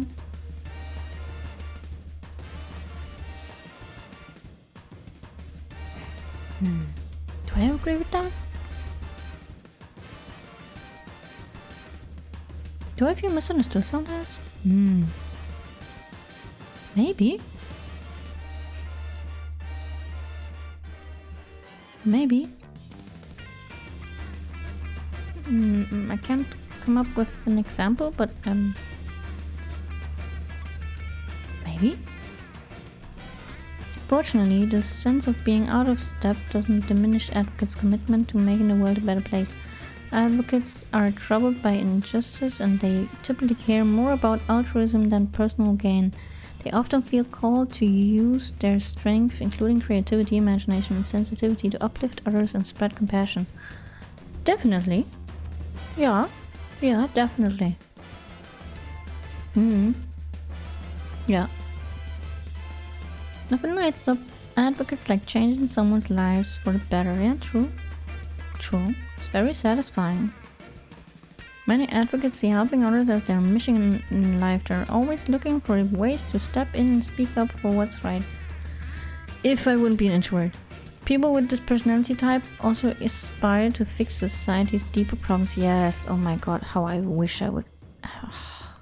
Please, I swear to god. If I had the power to do that, I would instantly do that. In the hope that unfairness and hardship can become things of the past. Yes, I hate unfairness with a passion. I hate unfairness with a passion. At times, however, advocates may focus on so intensely on their ideals that they don't take adequate care of themselves, a pattern that can lead to stress and burnout. Do I not focus on myself enough? Maybe. If so, then I don't really notice.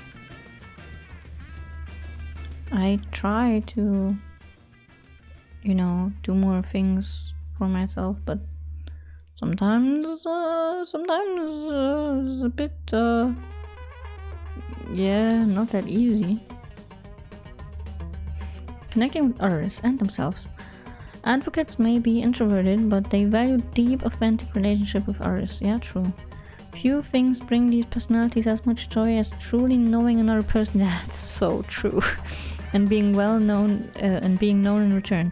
Advocates enjoy meaningful conversations far more than small talk. Well, doesn't everybody? And they tend to communicate in a way that is warm and sensitive. This emotional honesty and insight can make a powerful impression on the people around them. Is that so? A few close relationships, provided that they are genuine, can fill advocates' hearts to the brim. That's true, that's very true. Thoughtful and compassionate advocates pour a great deal of energy and care into their relationships. This doesn't mean that they always feel appreciated in return. Okay, sad. Advocates tend to act with great thought and care, and it can frustrate them when other people don't recognize their good intentions. Yeah, but those people don't. If people do that to you, then maybe you shouldn't be friends with them. As a result, even constructive criticism may feel incredibly personal or hurtful to these personalities. Don't call me out like that. Don't call me out like that. Bro, I swear to God, don't call me out like that. A personal mission. Many advocates feel that their life has a unique purpose, a mission that they were put onto this earth to fulfill. Yeah, that's very true. For people with this personality type, one of the most rewarding aspects of life is seeking out this purpose, and then once they've found it, striving to do it justice. True. When advocates encounter inequity or unfairness, they rarely give up. True. Instead, they consult their intuition and their compassion to find a solution. With their innate ability to balance the heart with the head. Do I have that? Do I really have that? Do I have that? Do I have that? Sometimes it's lacking. Advocates are hardwired to right the wrongs of the world, no matter how big or small. These personalities just need to remember that while they're busy taking care of everyone else, they need to pause sometimes and take care of themselves as well. You make it sound like I never care about myself. Trust me, I do a lot of things for myself. I sit around and play video games most of the times, okay? Like, come on. Honestly. I do a lot of things for myself. Okay. I just bought a puzzle today. That I'm gonna puzzle with my wife. You know, the last time I puzzled, man. Do you know the last time I puzzled? I think it was when I was fucking 8 years old or something. Because I bought a puzzle because I want to do more things outside of my PC. Because sometimes technology is very stressful. Just being around it is stressful sometimes. Okay? So that's why I bought a puzzle and want to puzzle it with my wife. And have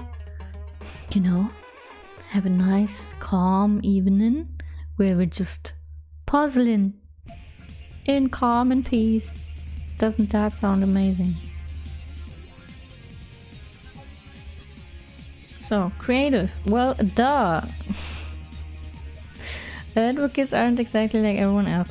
Can you stop making... I don't know, man. You're making me feel weird. You're saying I'm special all the time. It's kind of weird. I don't know. And that's a wonderful thing. People with this personality type embrace their creative side, always on the lookout for opportunities to express themselves and think outside the box. Yeah, true. True. Yeah, true. Insightful. These personalities know all too well that appearances can be misleading. Yeah. Yeah. Advocates strive to move beyond superficiality,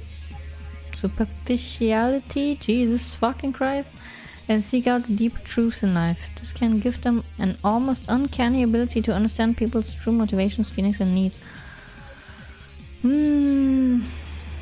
Sometimes, not always. Principled. Advocates tend to have strong beliefs and values, particularly when it comes to matters of ethics. When advocates talk about topics close to their heart, their conviction and heartfelt idealism can inspire and pursue even the sternest of skeptics. Is that so?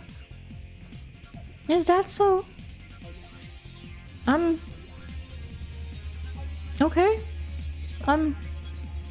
I guess I hope so. That would be cool.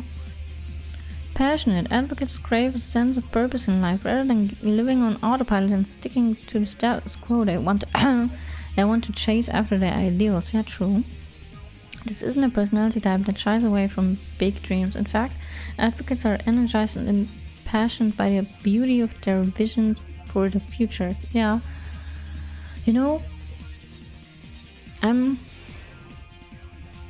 Okay, so thing is, I'm a realist, but I'm a dreamer at the same time. So, the future, right? The future, in a realistic sense, looks very grim, very dark, very scary. But in my dreamer view, It is very shiny, very big, very full of possibilities, very fulfilling, very, full of things, of new things that I haven't done now, but I will in the future, and full of new experiences and great things, and all of that, all at the same time. Like both views exist at the same time in my head. The realistic view and the dreamer view.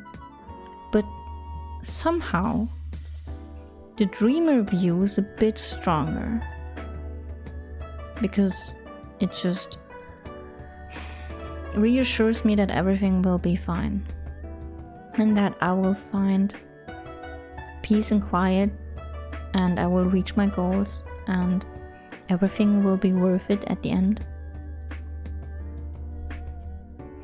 I don't know, and it's a very strong, it's like the sun. It's like the sun in my head. That's the view. It's very shiny, very big, very bright, very optimistic.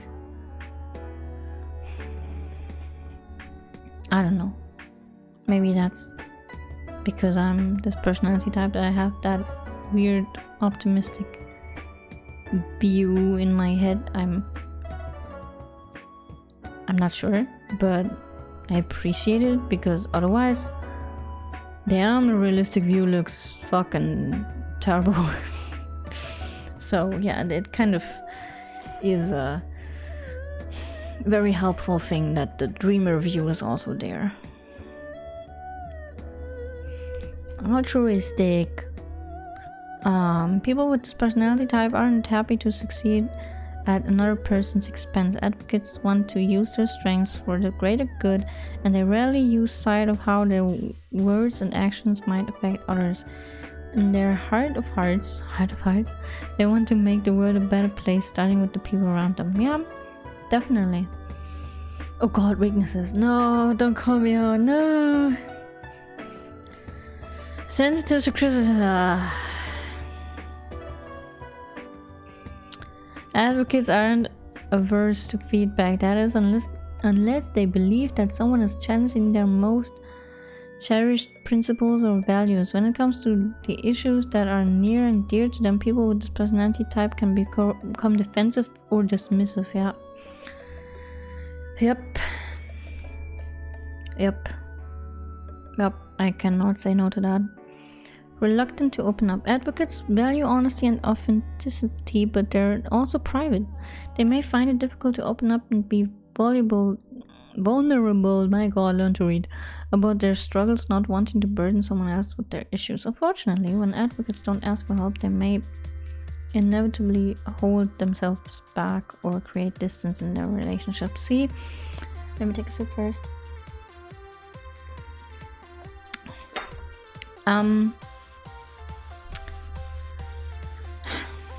I don't really have that problem.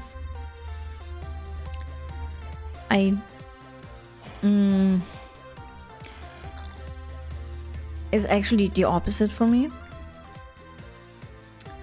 If I am sure that the person in front of me has no problem with me oversharing, then I overshare the fucking shit out of my life. So yeah, I don't know, I don't really have that problem.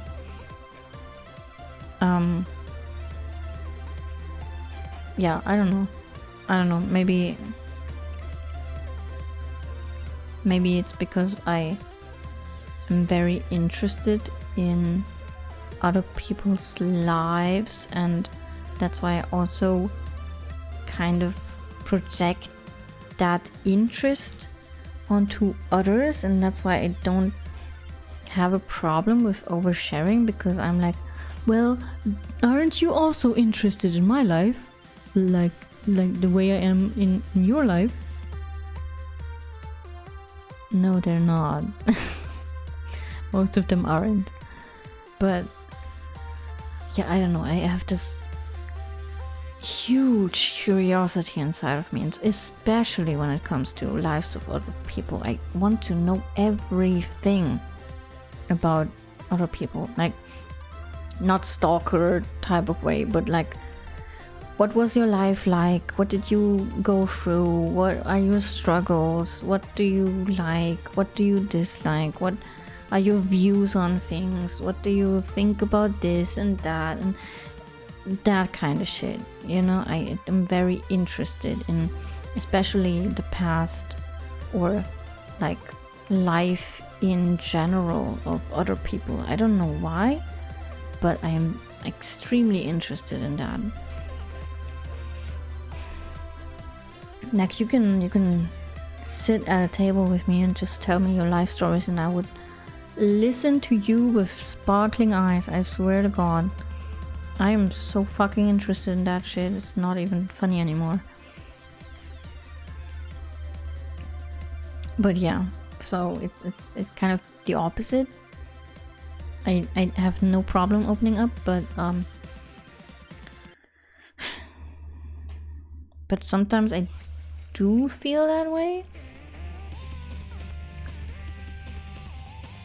But it's very rare. It's very rare.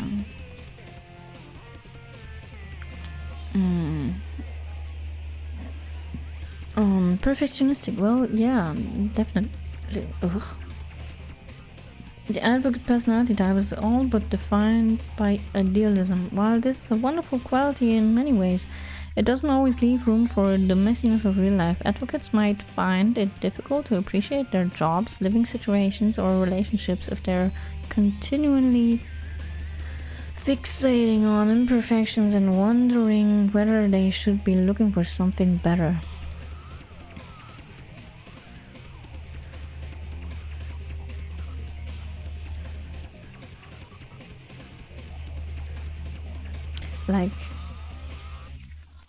Like sometimes this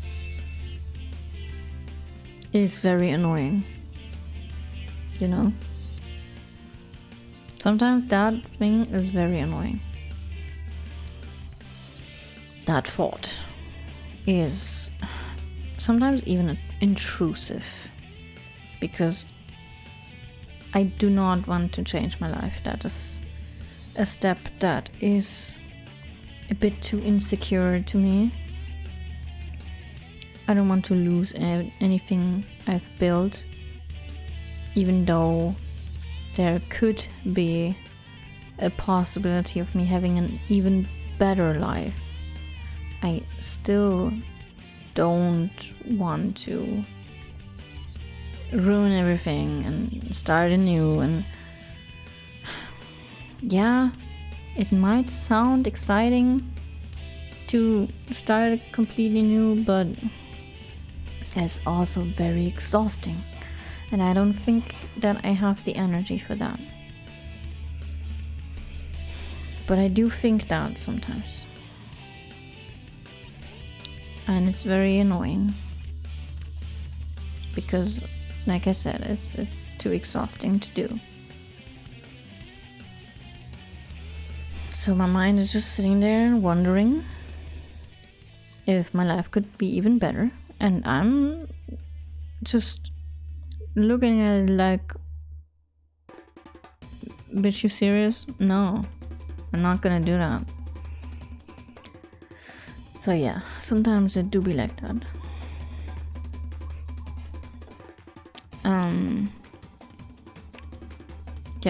Yeah, so that the statement is definitely true. All of this.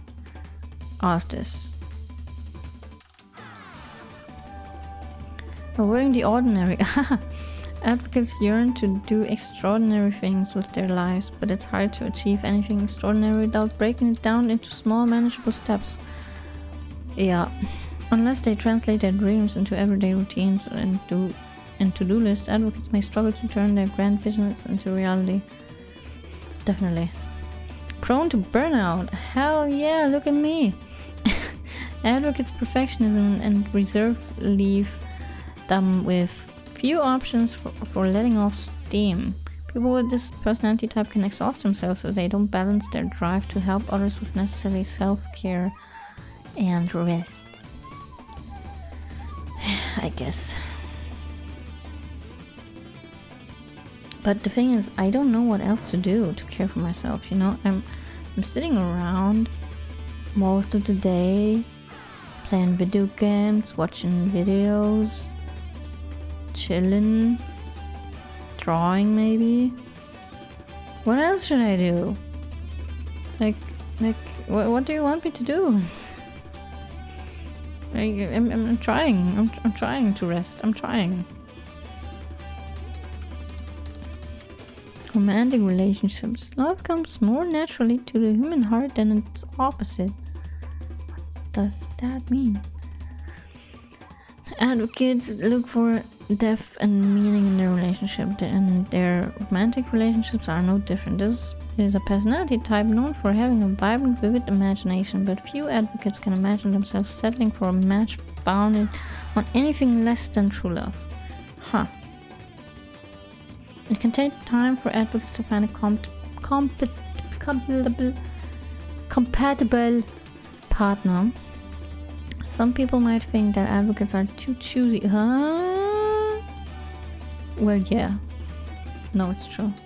And it's true that these personalities can be prone to unrealistic expectations. With their perfectionistic, idealistic nature, advocates might be tempted to hold out for a perfect partner or relationship that ultimately doesn't exist.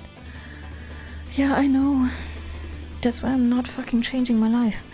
The good news, advocates' idealism, if balanced with just enough realism, can actually enhance their love life. What?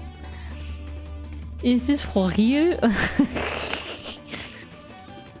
Advocates tend to be attuned to their core values, keenly aware of what matters to them on a soul level. Yeah, that's very true. This helps them look beyond surface level attraction and understand whether they're compatible, for fuck's sake, with someone on a deeper, more meaningful level. These insights are essential for helping advocates avoid matches that aren't founded on authenticity or shared principles. Advocates care about integrity, and they tend to bristle when people try to change them or talk them into something that they don't believe. As a result, advocate personalities gravitate towards partners who appreciate them as they are. Well, doesn't everyone? As romantic partners, advocates are warm, caring, honest, and insightful, and they patiently work to uncover their loved one's innermost needs and desires. Yeah, definitely. Once advocates do find a suitable relationship, they rarely take it for granted. Instead, they tend to look for ways to grow as individuals and strengthen their connection with their partner. This can help advocates' relationships to reach a level of depth and sincerity of which many people can only dream. Okay, yeah, I guess. I mean, I hope so. People with this personality type create a depth to their relationships that can hardly be described in conventional terms. Because of their sensitivity and insight, advocates can make their partners feel heard and understood in beautiful ways. Advocates aren't afraid to express their love, and they feel it with all their hearts. Well, yeah, I guess. One of the things that advocates find most important is establish genuine, deep connections with people they care about. Yeah, definitely. Advocates tend to recognize that love isn't a passive emotion, but rather an opportunity to grow and learn, and they expect their partners to share this mindset. Share my fucking mindset. As a result, relationships with these personalities are not for the uncommitted or the shallow. Yeah, fuck you if you're shallow. Advocates are intensely passionate in ways that transcend the present moment, and what truly fulfills them is the way that the loving, meaningful relationship evolves and deepens over time. Yeah, true. And their heart of heart, my god, a heart of hearts again. Heart of hearts, people with the advocate personality type can crave an emotional and even spiritual connection with a spiritual connection. Yes, bitch. Please. Let me do the fucking Navi shit where they fucking put their tails in the other tail and then transcend to whatever the fuck that was. Man, that was sick. With the partner, and they cherish not just the act of being in a relationship, but also what it means to become one with another person in mind, body, and soul. Yes. yes, I guess, yes. No, yes, definitely, yes. Friendships. The most I can do for my friends is simply be his friend. Oh, that's so cute! That's such a cute quote. What the fuck? What the fuck? That's so cute.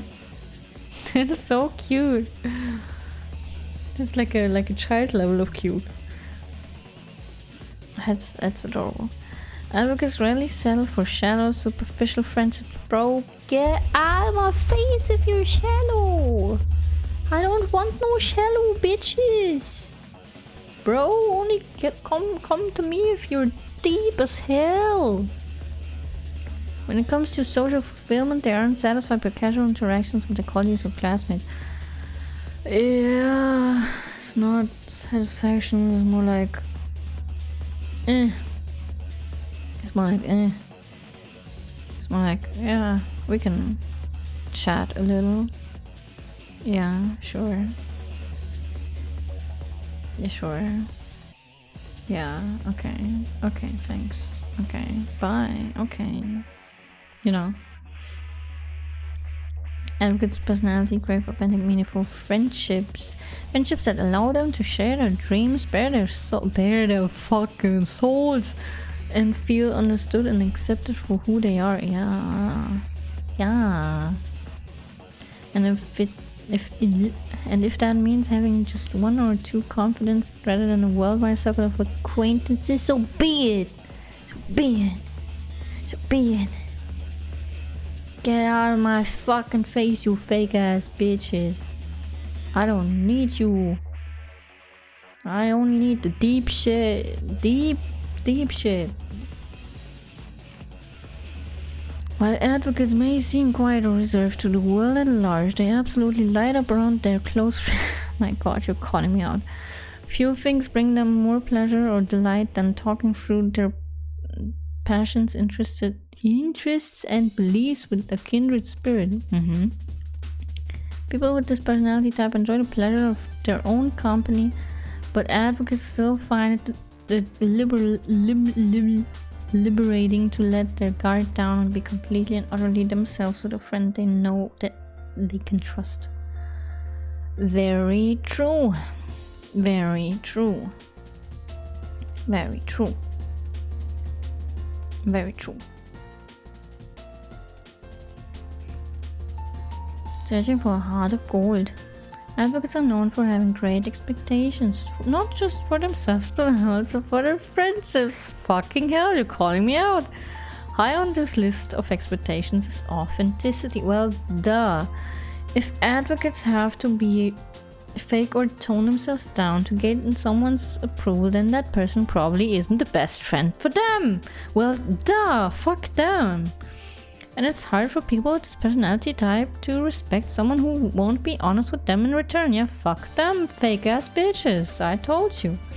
Let alone anyone who can't be honest with themselves. Yeah, fuck those bitches. Another expectation is the advocates bring to their friendship is mutual support and growth. Having fun together is wonderful, but for these personalities, it isn't quite enough. That's true. Advocates want to surround themselves with friends who inspire them to learn and expand and improve themselves. Yes. For them, the surest way for two friends to deepen their bond is by helping each other move forward in their respective life missions. Yes, please. Yeah, yes, yes, and all of the yes. If you struggle with someone or something, I want to help. I want to help, and then you do help me in return. Deal. Because that's how it works for me. That's what we do. And we improve ourselves every day just a little bit, and then we inspire each other by improving and doing great things, and you know that's how it's supposed to be. In friendship, advocates aren't just searching for someone to spend time with, they want to find a soulmate. Yes, someone who resonates with their passions and their convictions. Yes. The more you resonate with me, the more I love you. And that is true. That is very true.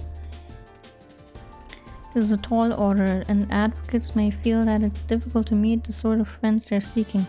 Yeah, that's true. Because their personality type is so rare, advocates may meet relatively few people who really remind them of themselves. True. As a result, they may worry that they need to settle for less than fulfilling friendships. Or else accept being alone. My god. I mean...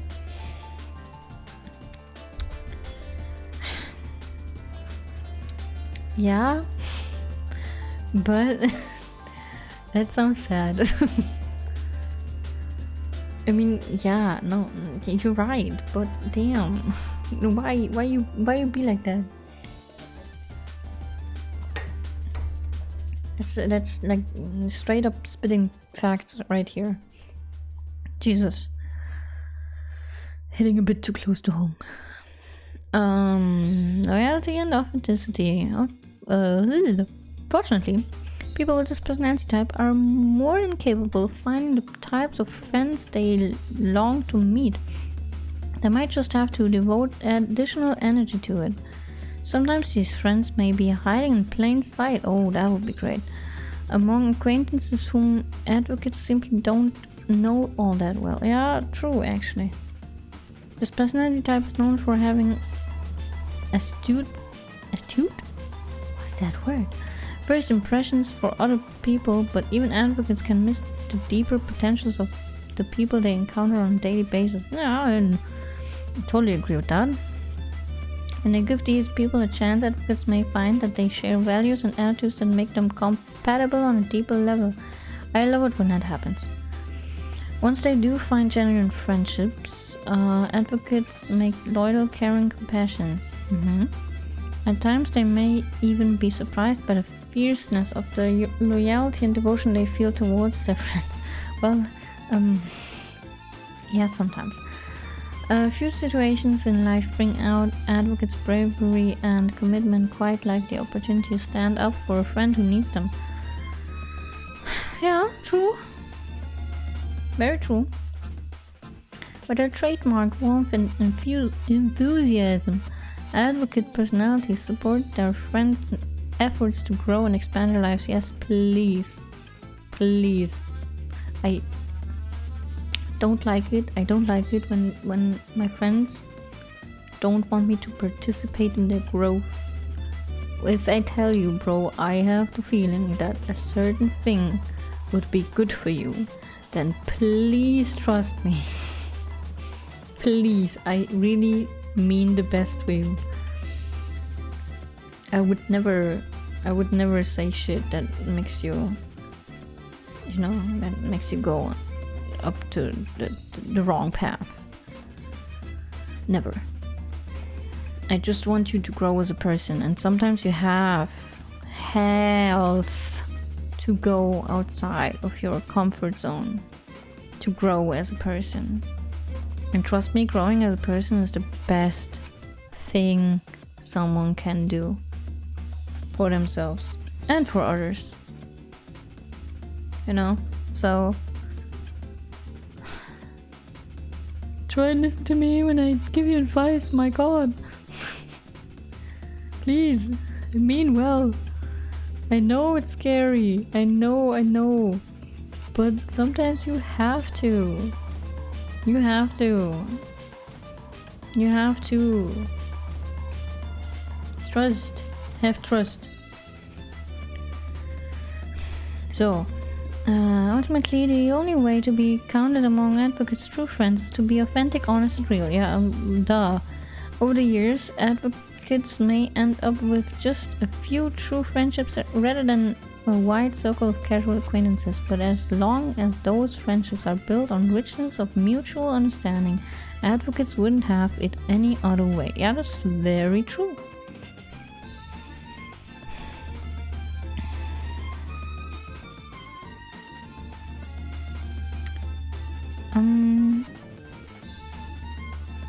I don't know if I have to read that.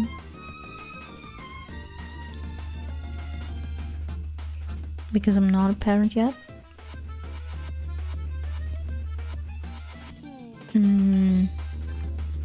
But I would definitely try my hardest to make my child feel as safe and supported as possible, and try and not push it but introduce it to potential hobbies it could have that could make it, you know, a more how can I say, outgoing person, a more approachable person, a more, I don't know, I would just try and show them cool stuff and see if it triggers a spark in them. And if it does, I'm gonna expand on that. I'm gonna build upon that and try and make it reach its highest potential, but only if it lets me. If I see clear sign that it's uncomfortable and it doesn't want to do things, and I'm not gonna force my child to do anything. So yeah, it's better to fail while striving for something wonderful, challenging, and adventurous and uncertain than to say I don't want to try because I may not succeed completely. Fuck me. It's very true. It's very true. But I had that mindset for a very long time. And I hate that. I hate that I thought that way. Because it's a waste. It's a waste. It's a waste. Just fucking try it. Just fucking try it. You can say otherwise that you tried it and you did your best and stuff, but at least fucking try it. It's not as hard as you think it is. Advocates long to find a career that aligns with their values and their dreams. A career that allows them to fulfill their unique mission in this world. For these personalities, a job isn't satisfying if it doesn't offer a deeper sense of purpose. Yes. No matter how good the salary is. Yeah, fuck the salary. I don't fucking care. The good news is that people with this personality type can use their creativity and determination to find work that suits their needs in just about any field. It depends where you live. In fact, advocates have trouble deciding which job is the best for them because they're able to imagine so many possibilities. Yeah.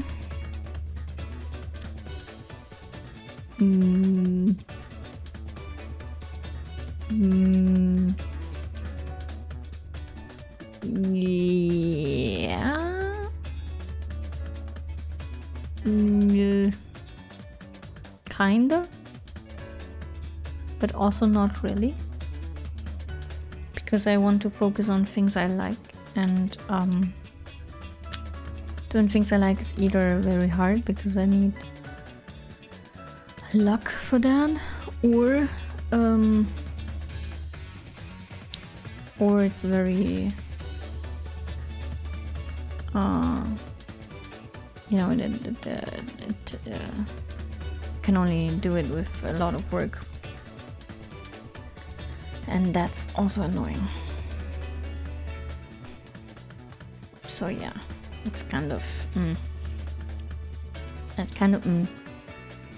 They may see half a dozen wildly different paths forward, each with its own set of rewards.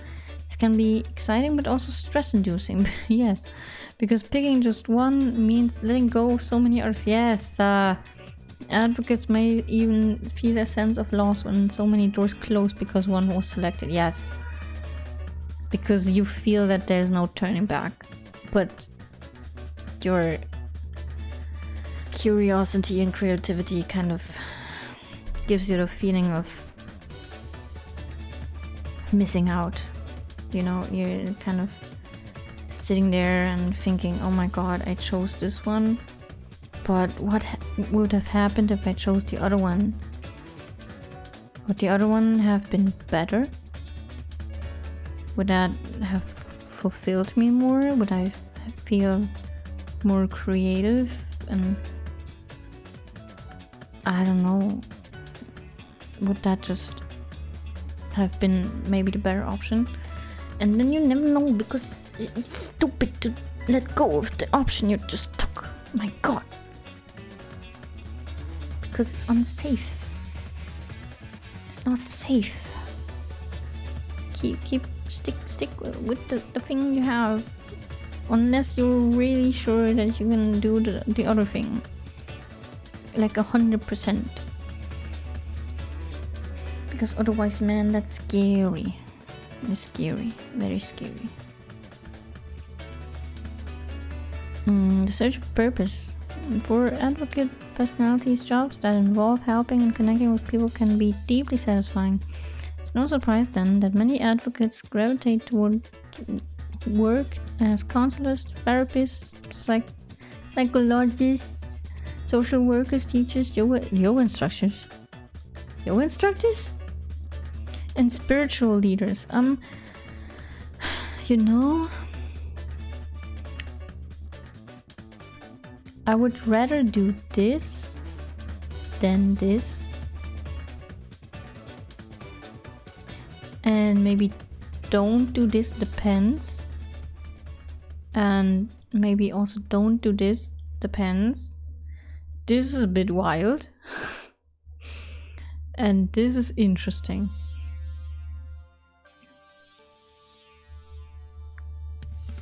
Because these two, right? Maybe also these four. These four can be very exhausting. Very exhausting. So yeah, I'd rather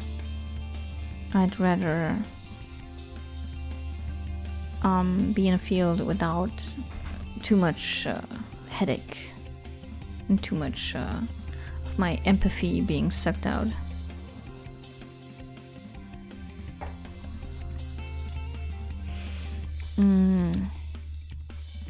They may enjoy service industry positions that allow them to interact directly and build genuine relationships with their customers. Yeah, I guess.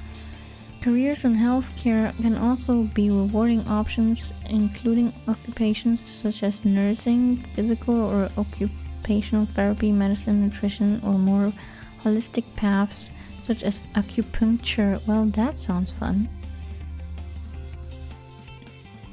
Fucking stabbing bitches.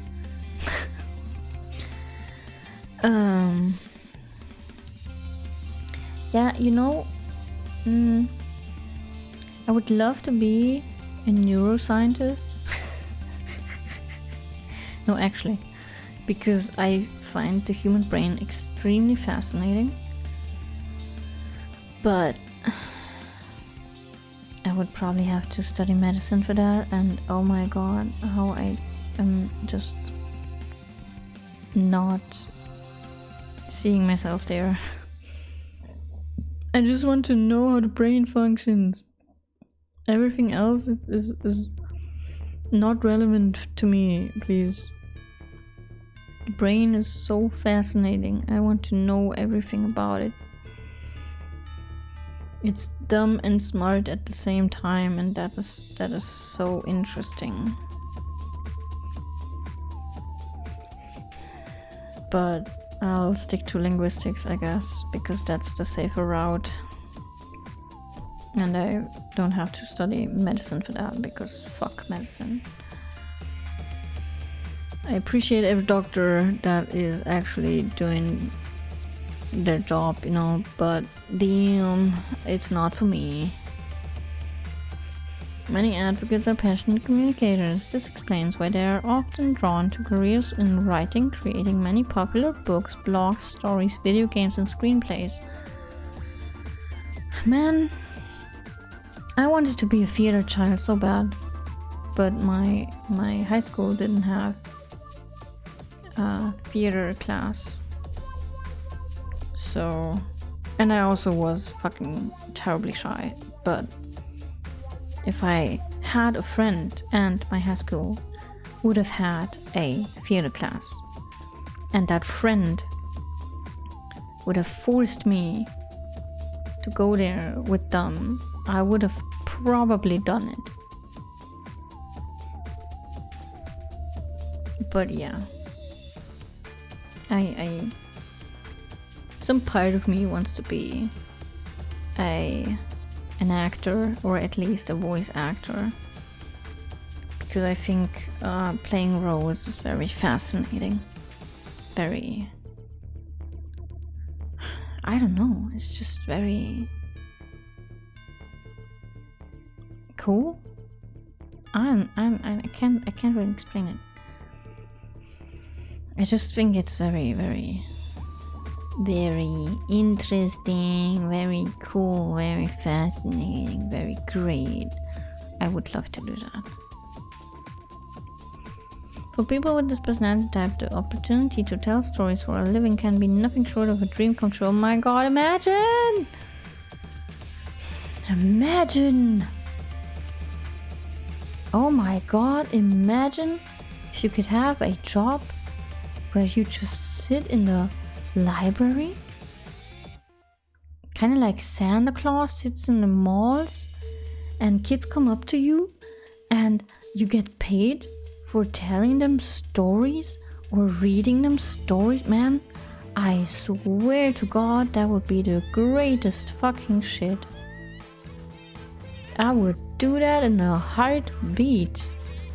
No, don't even try to ask me twice. I don't care about the pay, man. Let me do that. I would totally do that. Other advocates might pursue music, photography, design, illustration, or fine art. Hello, here I am. I draw. Even if these artistic pursuits aren't their primary job, yeah, I don't care. Many advocates find that creative side hustle offers a much needed outlet for them, for the themes and ideas that occupy their imaginations. Yeah, true. Non-profit workplaces, from museums to nature centers to food pantries, also hold a special appeal. With their focus on serving the community rather than drawing a profit, these organizations can be a natural fit for advocate personalities. But even in workplaces that are very much for profit, advocates can find ways to direct their energy and creativity toward helping others. No matter what it says on their business cards, advocates' insight can enable them to spot unusual patterns and come up with outside-the-box solutions, creating real change in others' lives.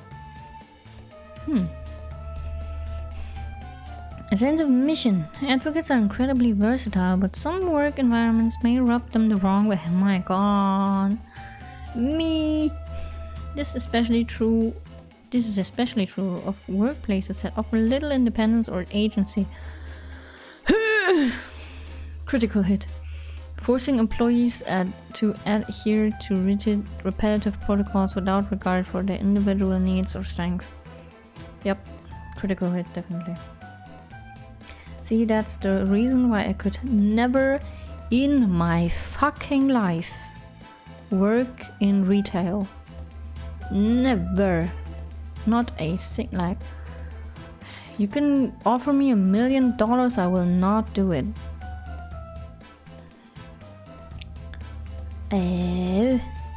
Yeah, people with this personality type may also... What the fuck is that word? Kofifi at the criticism and pursue that come with cutthroat competitive work environments. Okay, yeah, definitely. Definitely.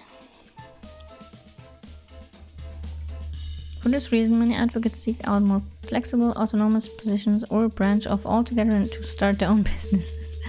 Damn, you're calling me out. I would love to be a freelancer. Even if that might be stressful because of all the financial shit, like, you know, tax thing and everything you have to do by yourself and stuff. Yeah, it's very stressful, but I can work whenever the fuck I want, however the fuck I want, and don't have anyone around me that tells me what the fuck I have to do, and I don't have to be scared that if I do something wrong I get fired. Fucking existential crisis. Like, that would be great. I would love to be a freelancer. Such hybrid careers can offer plenty of opportunities for advocates to exercise their creativity and their love of learning. I definitely have love for learning, but only for things that I'm interested in. Advocates tend to feel stifled unless their work allows them freedom to act according to their consciousness, their creativity and their own common sense. Yes, definitely. And it hurts because most workplaces don't value your individual needs, and yeah, it kind of sucks for people like me because I feel like I'm pushed into a cage, and I hate that feeling with a passion. It feels terrible. It literally feels like an animal in a cage. It is so bad. It's so bad. That feeling is terrible. So yeah, I will never ever work in those environments because I just cannot handle that feeling. In truth, advocate personalities can do well in any field. To be truly happy, however, they need to find work that aligns with their values and allows them some independence. Yes, please. Advocates crave opportunities to learn and grow alongside the people they are helping. When this happens, advocates may finally feel that they are fulfilling their life's mission and contributing to the well-being of humanity on a personal level. Yes. Yes. Workplace habits. Okay. Advocates have some specific needs when it comes to a satisfying work environment. For people with this personality type, the most rewarding work allows them to help others while also growing as a person. Yes, that would be fantastic. It's a given that an ideal career for advocates must be in line with their individual values. Yes. Anything that gets in the way of those values, from red tape and meaningless rules to office politics and unscrupulous co-workers, can seriously zap advocates' motivation. Yeah, definitely. Definitely. Like, if just one of those things happens around me, if it's just one of those things, it just kills my mood, it just kills my motivation instantly. It's like a torture. Like, why am I going there, man? It sucks. This place sucks. This is a personality type that thrives in environments that promote fairness and equality. Most advocates prefer not to think of themselves as above or below anyone else, no matter where they are on the job ladder. Yeah, definitely. We're a team over here. Come on, we're all equal. Advocates, subordinates. Advocates value cooperation, sensitivity, and independence. As employees, they gravitate toward managers who are open-minded and willing to consider their input. Yeah, definitely. Advocate personalities may become frustrated when they feel unheard, so having a manager who listens to them can make all the difference. Yeah, definitely. Imagine. My god. Ideally, advocates will find a manager whose values align with their own and who offers them encouragement and praise. Oh, that would be so great. Because advocates tend to act on their convictions and aim to do their best. Their morale can be vulnerable to criticism, particularly if it's unwarranted. Don't fucking criticize me if I didn't ask for it. I swear to fucking God, I will fucking eat your face. Other morale killers for these personalities may include strict rules, formal structures, and routine tasks. You know, routine tasks are fine as long as they're not too long, you know? If I have to answer emails every day, it's fine until it's not like it's okay if I don't have to do it like the whole day. If it's maybe an hour, that's fine. But more than that, I don't know.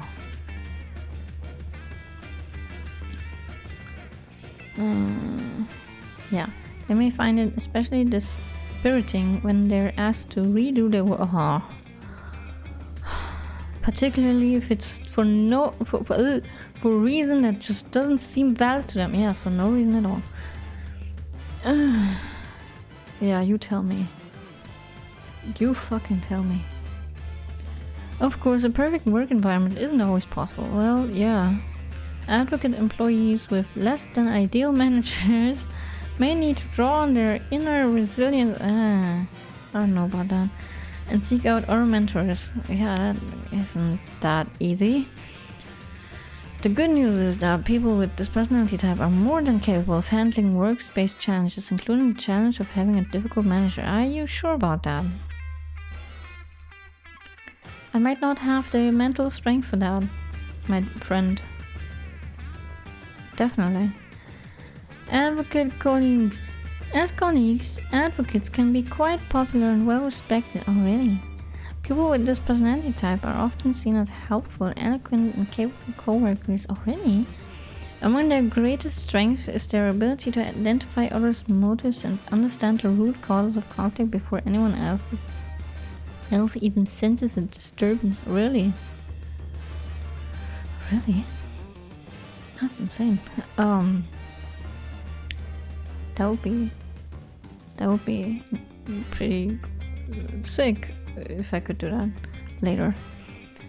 At times, efficiency may be less of a priority for advocates than collaborating with and helping colleagues who need a boost. Yeah, it depends on how much they're behind, to be honest. While this is usually a strength, there's a risk that others will take advantage of advocates' desire to help. No, fuck you. They may find themselves picking up the slack for the less dedicated coworkers at the expense of their own energy and well-being. No, fuck you. If I sense that you're fucking abusing my friendliness, I will fucking ignore you. Like, I don't fucking care if you struggle. Keep struggling then. Fucking bitch. Advocates' determination to be helpful can leave them feeling taken advantage of. No, fuck them. Although they tend to be well liked among their colleagues, advocates are still introverts. Yeah, thank you. From time to time, they may need to step back and work alone, pursuing their own goals in their own ways. Now I'm gonna do that almost every fucking day. I will only help if you ask me for help, and only if it's a moderate amount of help, and if it doesn't drag my work down. You're in my way of achieving my goals, you bitch. This isn't a sign of resentment or ill will, but rather a sign of advocates' need to balance serving others with their own self-care. Advocate managers, managers, imagine. As managers, advocates may dislike wielding their power. Yeah, I was about to say, it's a bit odd. They prefer to think of everyone as equals. Yes, thank you. No matter what a person's business card might say, rather than micromanage their subordinates, advocates often prefer to empower them to think and act independently. They work hard to encourage others and promote an atmosphere of mutual respect. Compassionate and fair advocate managers often take pride in identifying their subordinates and unique strengths. It's not to say that advocates have low standards, far from it. Definitely has nothing to do with that. Their sense of equality means that they expect their subordinates to live up to the standards that they set for themselves. Bosses with this personality type want their employees to be rigorous, motivated, reliable, and unfailingly honest, and they will notice if anyone misses the mark. Advocate managers can be particularly stern if they catch someone behaving in a way that they consider unethical. These personalities have little tolerance for lapses in reliability and morality. Definitely. When their employees' good intentions match their own, however, advocates' bosses work tirelessly to ensure that their entire team feels valued, fulfilled, and successful. Yes.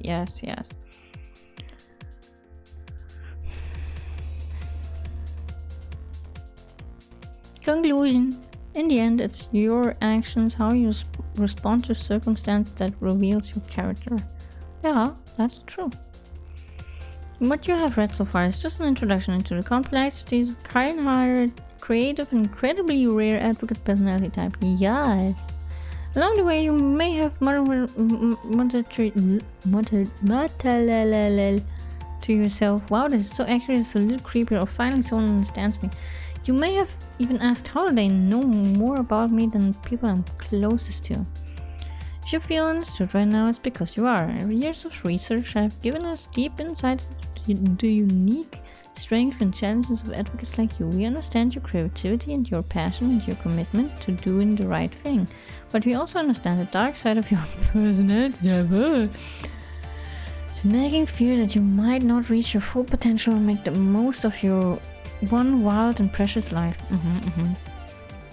Advocates' gifts include idealism, determination, and the ability to envision a better future. Yes, but they don't just want to hear what makes them great. Advocates are committed to actually using these gifts to become better people and serve a greater purpose in this world.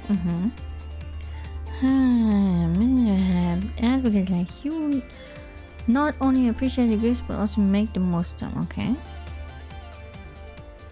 Learning about your personality type is fascinating, but there's also a deep purpose to it too.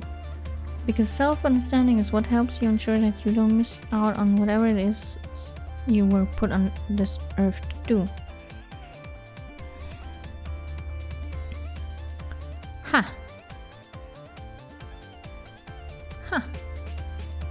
So the thing is that I'm pretty sure I know what I have to do to make the best of my life. So yeah, thanks for the offer, but I'm pretty sure I know. But it was very fascinating. It was very, very fascinating. I really enjoyed it. I feel understood, actually. Yes, I do. And yeah, it was very interesting. Very interesting. And it's always fun to make those tests because of the results. The results are always very reassuring that you know yourself, you know, and it's a bit therapeutic too because you read all these good things about you that are kind of in the back of your head, but you're not consciously thinking about them all the time, and then you read them and you're like, what, really? You know, and yeah, I don't know, it's kind of fascinating. And yeah, so I guess that was it for today. It was something else for once. Yeah, we're gonna see each other again tomorrow. The usual time, 6 p.m. CEST. We changed time because I fucking don't fucking know why we still need to change fucking time. I hate it. I hate it. So unnecessary. It's why can't we just stick to one? Most people even agree that they just want to stick to one. It makes no sense to switch to fucking time. I hate it. I hate it. It's just dumb. It's just unnecessary. It's so stupid. You know? And it even triggers negative effects on the health of a few people, especially elderly people, you know? It's not a good thing to change time because it changes your circadian rhythm, kind of, because you wake up at a different time because they changed the fucking hour and... Stop it. Get some help.